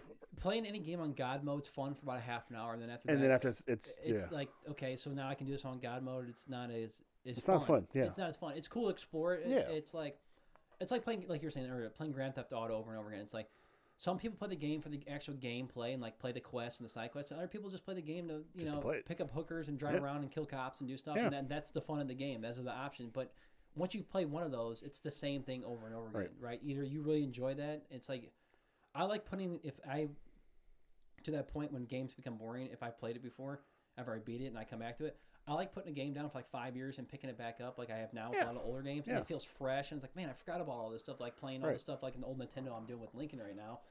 It's like, dude, this is cool. It feels fresh. Now Lincoln's discovered PS5. He's like, F Nintendo. But no, man. I tell him, it's like, hey, if you don't start playing this, like, I'm going to put this back in my room and we're doing it. He's like, no, Dad. So like sometimes he's like, hey, Dad, I'm playing Nintendo today. I ain't playing PS5. And it's funny to hear because him, and then this goes back to like making it intelligent. I started him out playing on 2-button games, and then he went to 3-button games, and then he was playing Nintendo Wii for a while, and then he's playing Super Nintendo, and he's got a Sega now. He's evolved. And now he's playing PS5, and he can play with 5 or 6 buttons and all the controllers. Before he could only play with 2 buttons. Like that's how more intelligent he has become with his hands, his hand-eye coordination. And that's within a couple of years too. That's within a year, dude. Yeah, a year. Yeah. Within 1 year doing that, maybe a year and a half now at the most, but. That's great. Yeah, and I think one of the topics you brought up, and I kind of just bled into it already. You were talking about it's like some games come to little no skill with games nowadays. Yeah, I think there's a lot of merit that is true and holds a lot of weight is because they cater to games more to kids and more to normies nowadays than just because the average game player is not going to play a lot of these games. So they're like, well, let's make it more casual, like easy normie game. And normal normie means just someone who doesn't play games all the time or anything like that any subject if no one knows, but because it caters toward them more, and like if I picked it up I'd be like, this game's too easy, and I would set it down, I wouldn't care, and I would want my money back. But these other kids, like they're like, oh, this is easy, and they can enjoy it and actually have fun playing a game. I think there's a lot of people that look for those type of games too. Right, totally. But which makes it boring. Yeah, for us, but from other people it doesn't. So yeah, so to me, after wrapping up all the video game stuff, I think yes, they can be addicting, but not really. I think that's just it's a more of a person problem. If you're addicted to fun, that's your addiction. Yeah, that's their addiction. It could be their hobby, it could be their passion, but yes, anything can be addicting if you do things too much and make it a problem. Exactly. yes, some games are more boring as I've gotten older. That are catered more toward kids, or just not what I'm looking for. That's why I pick and choose, and I think that's kind of what it comes down to. And then, do they make you more intelligent? I think they do. You know, that's just what my consensus. I think we've came up with, or at least we can agree to disagree on those kind of things. And yes, I do think games are made with a little more skill nowadays. Because I think even back in the day, like some of those Nintendo games, dude, they're fucking harder than playing some of the PS5 games I play. Yeah, I know, right? I was like, holy shit, I have more difficult time playing this Nintendo game than I do playing this PS5 game. And that's where I think what you're saying holds a lot of weight and merit nowadays with games, because these kids nowadays, they'll play the game like 4 or 5 times and they lose. They just put the controller down and never play the game again. Yeah. There's a lot of people like that. And I'll shove after this last point. Brandon made a good point, my buddy. Said, if I played Demon Souls in the game that I would pick up, and you die a million times that game, like you're talking about, you have to start back over from the beginning, like in Super Mario Brothers or any game. He said when I first time going through it, I can play it and do that, but he's like, the second time I pick it up and I played it in like 2 years and I play it again, he's like, I might die like 5 or 10 times. Like, fuck this game, I'm not playing it again. Yeah. That's like, okay, so because he's already beat it and he just don't want to go through that shit again. Yeah. And some people can, some people can't. I'm like, dude, I've kind of done that too. It's like I don't want to put the time and effort back into that game. So which is funny. So our last topic, because I know you guys have listened to our long podcast, is, and this is Sam's, this is Tim's topic, is tattoos. Yeah. Okay, so there's tattoos you get that you regret, or you still haven't gotten, or that you might wish you got. Right? So I'll let you speak about it because this is your topic, and you tell me what it's about. Well, basically, because I read an article the other day, this girl was 26. Mm-hmm. She got tats up and down her arm, up and down her leg, her thighs, and stuff like that, and down her back, everywhere. She's 26, and she regrets every single one of them. Mm-hmm. And it's like, why put the effort, the time, the money, everything into getting pretty much your whole body tattooed, and then you regret it? Mm-hmm. It's not to say that you can't get them removed and stuff like that, but then again, you got to spend time and money, and told you, time and money and effort into getting them removed, and that takes just as much time as actually getting them. Right. So it's just, I don't understand these people who do that. Okay, when you get a tattoo, you are signing your skin away. You have that for life.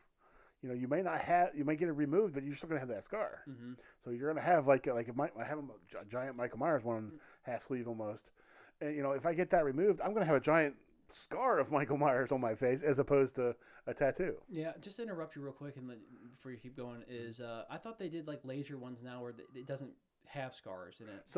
There are some technology ones that they they don't, but some of the ones that depend on what the person's skin and how they if they get tans or if they lose weight, stuff like that, they show up. Yep.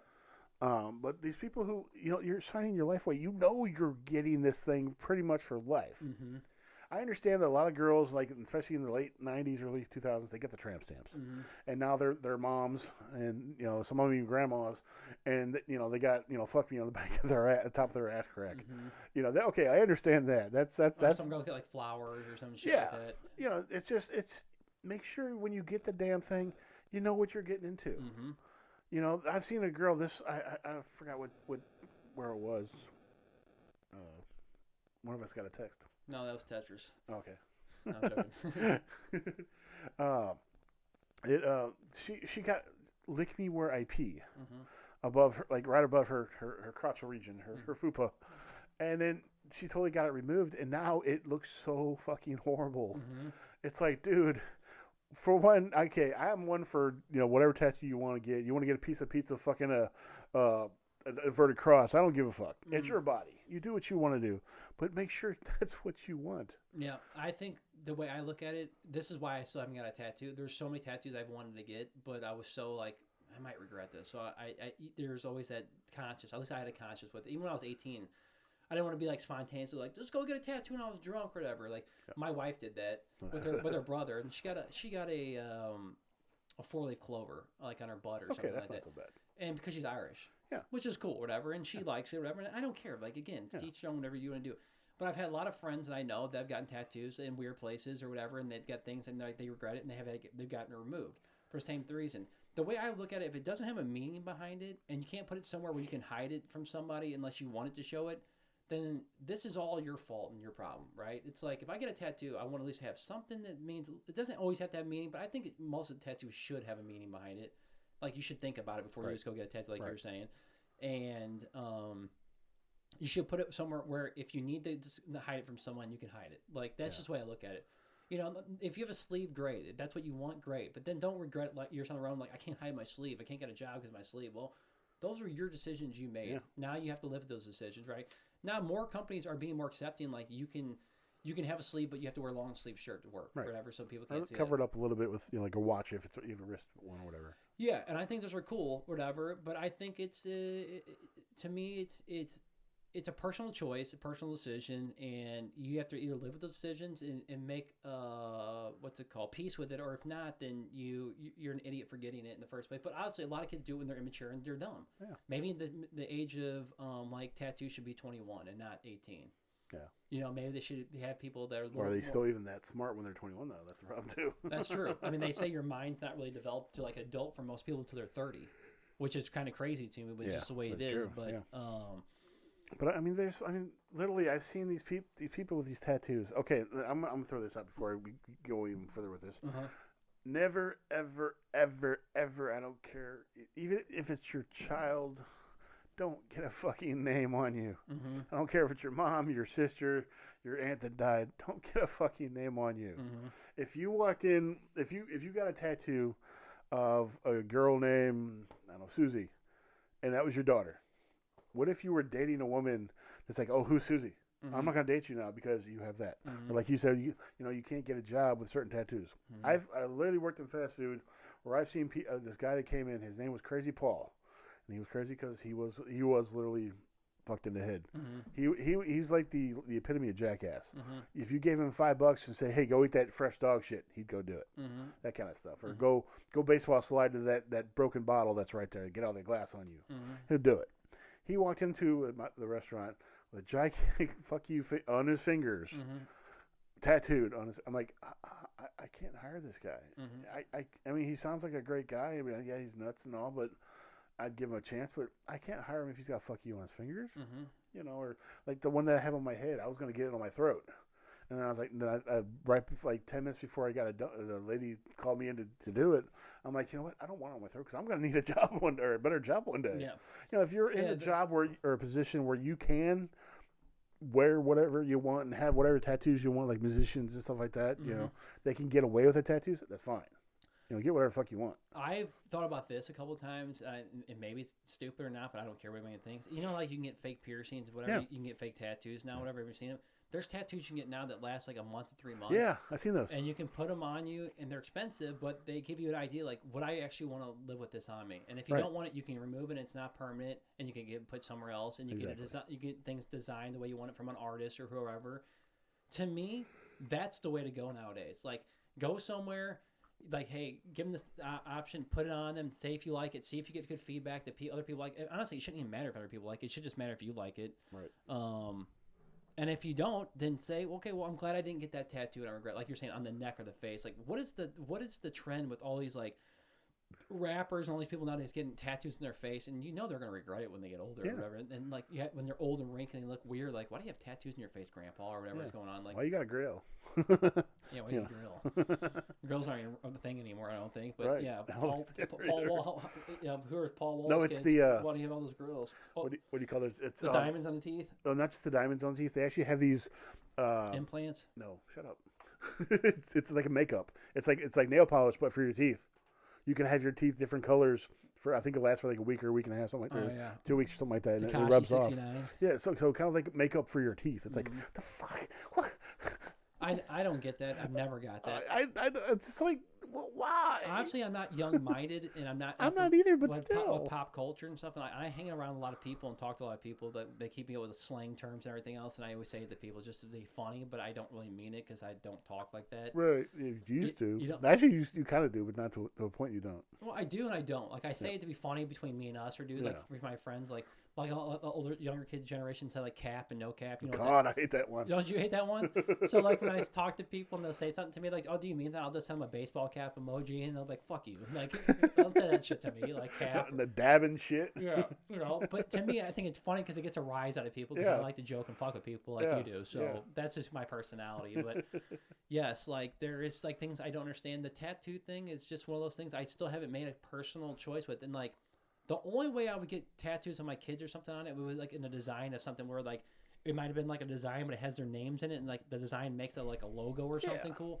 I wouldn't just get like a name on me. Like that's so stupid to me too. Yeah. I'm not big on the name thing, but like my friend got a flower of his daughter, and it's like a flower inside the flower with the petals and everything, and the stem it says like Everly or whatever. Yeah, I thought that was cool. Like him and his wife both got matching tattoos that did it of different ways, and it matches when they put their arms up together. Yeah. I was like, okay, that's different. That's something they have a bond over, and that's cool to them. And it's his first tattoo. But for other people, you know, if you like it, who cares? Like my sister, Ashley, and I always make fun of her, too, about this. This is the dumbest tattoo ever, in my opinion. But she likes it because she was a culinary chef. Exactly. She got a pastry of, like, a cupcake on her ankle or her foot or whatever because she was into culinary and pastry and stuff. And she isn't into it anymore. Right. But she still loves to cook and do it. But it was the time that she was into it. Yeah. I'm always like, hey, you got a cupcake on your foot or something like that. I always fuck with her, and she's always like, cupcake foot? You know, she's like, fuck you, whatever. You know, like, don't make fun of me about that or whatever. And I'm like, I just think it's the gayest tattoo ever. I don't care. I was gonna say, but she likes it, and that's all that matters, right? Yeah. But I'm her brother, so I can give her that kind of shit, right? But at the end of the day, it's like if it's important to you, it's like I wanted to get one of hockey on me so many times and things, but it's like. You gotta find the right one. I gotta find the right one. It's like I don't want just double HE hockey sticks on me because like everybody else had or something that says Mighty Ducks on it. It's like I want something something that means something to me. You know what I'm saying? So it's like your tattoos. They probably all have a meaning behind them, right? Yeah. There's Metallica. There's Pink Floyd. There's Michael Myers. You know, my nickname at the time and stuff like that. Yeah, they all mean something. Yeah, Big Val. No one calls you that anymore, right? There's two people that do, but I rarely talk to them. Mm-hmm. I'm gonna start calling you it again. Big if you want that's your new podcast name. No man, fuck that. Tim Patrick, please. Timothy Patrick. Big no, not Timothy. Tim. Oh, Timothy Patrick. No, Tim. No, Tim. Okay. God damn, I'm gonna punch you in the nuts. What's it called? Big Val is your my nickname from high school through 20 something. Mm-hmm. And then then it was Timmy for a while, of course. Mm-hmm. And then of course I always send you Timmy stuff still too. Yeah. I still accept those because I tell people that anybody I've known more than 20 years knows me as Timmy because that started at the casino. Mm-hmm. Actually, a little bit before the casino. We were just talking about the casino, me and my dad yesterday. God. And we went up there for his birthday or whatever, and I like to Which gamble one? and do stuff. Maristar because it's the only one to go to. Okay. Harrah's is now Hollywood, and it's just awful. It's nothing like it used to be. Like when you were there, at least you guys had the girls that danced on stage. Yeah. What was it called? The Voodoo Girls. Yeah, the Voodoo Girls. God, they were so hot. God, yes. I would sit there, and it's like that would draw me in to get a drink and just sit there and gamble because I would be like, oh, I'd just sit there and watch them. Fuck. Right, and most of them are really good-looking girls, and they would come out like every half hour they come out and dance for like one or two songs, and they would go back in or whatever. Yeah. But they were only out there for a short while time, and then they stopped, and then some of them come out and hang out at the bar afterwards. I would say sometimes, but some of them were actually some of the cocktail waitresses that worked there. Oh, they were. Yeah, some of them were. Yeah. They're cocktail waitresses and the Voodoo Girls. Yep. Probably double dipping, probably smart, and they probably make tips too doing it. Oh yeah, I'll give them a tip. I mean, I used to see sometimes guys would get in trouble because they throw money to them on stage. Yep. And then they would be like, you can't do that, sir. Yep. So, Casino Dad. Yeah, but he was talking about like how they should bring sports gambling back into casinos, or they voted on it and passed in Missouri, but it failed at like the Senate or state level or something. I can't remember. Fuck it. And my dad's like, man, I would go to the casino more if we could just sit there and bet on sports. And I was like, yeah, I agree. But Maristar used to have that a lot, but I'm not sure what happened with that. Maristar? Yeah, they never had a sports betting. Did they? No, that's right. They had never mind. It's coming to Illinois right now at Fairmount. Okay. Where you can bet on sports and stuff, and their sports book's supposed to be done by this summer. Where you can bet on sports anywhere legally. Yeah. It's like, why hasn't Missouri done this yet? Because so many more people. Missouri's very behind on a lot of things still. I think because we're such an old state. Yeah. Like one of the original states or whatever, and we're so like a conservative red state. Like everything takes a lot longer to get passed. We're in the middle of the country. I mean, it's just because we're divided with everything. We have so much diversity in Missouri. It's not even funny. Mm-hmm. You go south of Missouri, you get some, the Mexicans-ish, and then you go northeast in the middle. You got East St. Louis and stuff like that. It's just there's so many different diverse cultures in Missouri. It's not even funny. Right. There's still parts of Missouri that's Amish. Mm-hmm. It's like, really? You wouldn't think that, but yeah, they are. Yeah, and I think there's a Wouldn't lot be of people surprised if don't there's realize Mormons that anymore. Missouri's got like a lot of hidden gems. Like a lot of people Yeah. don't realize, like living in St. Charles or whatever around the area that we live in. We live in a really nice area where everything's like hidden. Like prices are really affordable. Houses are more affordable. I mean, they're going up now because inflation, like everything in the world. Right. But I think people are starting to discover that we have like this little hidden gem in Missouri that people Yeah. just didn't know about. Like, yeah, everyone thinks that we live here, that we're country or podunk or something, but it's like we are so far from that. Exactly. Maybe 40 years ago or 50 years ago that used to be the truth, but it's like it's not like that anymore. But you know, let people think that, because I don't want people from California or New York or anybody like that living here anyway. So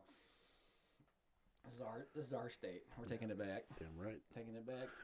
Like I told Dante Jen. Randall.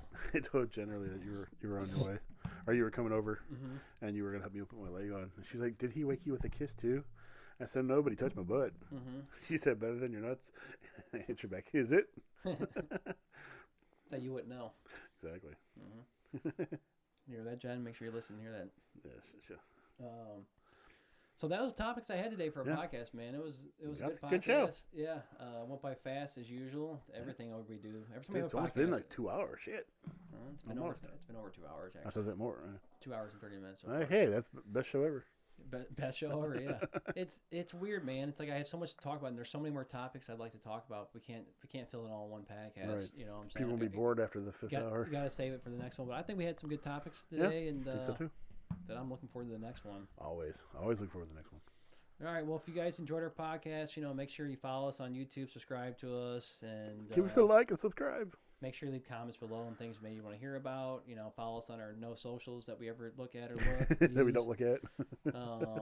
Actually, I want to start get us Instagram going sometime. You should.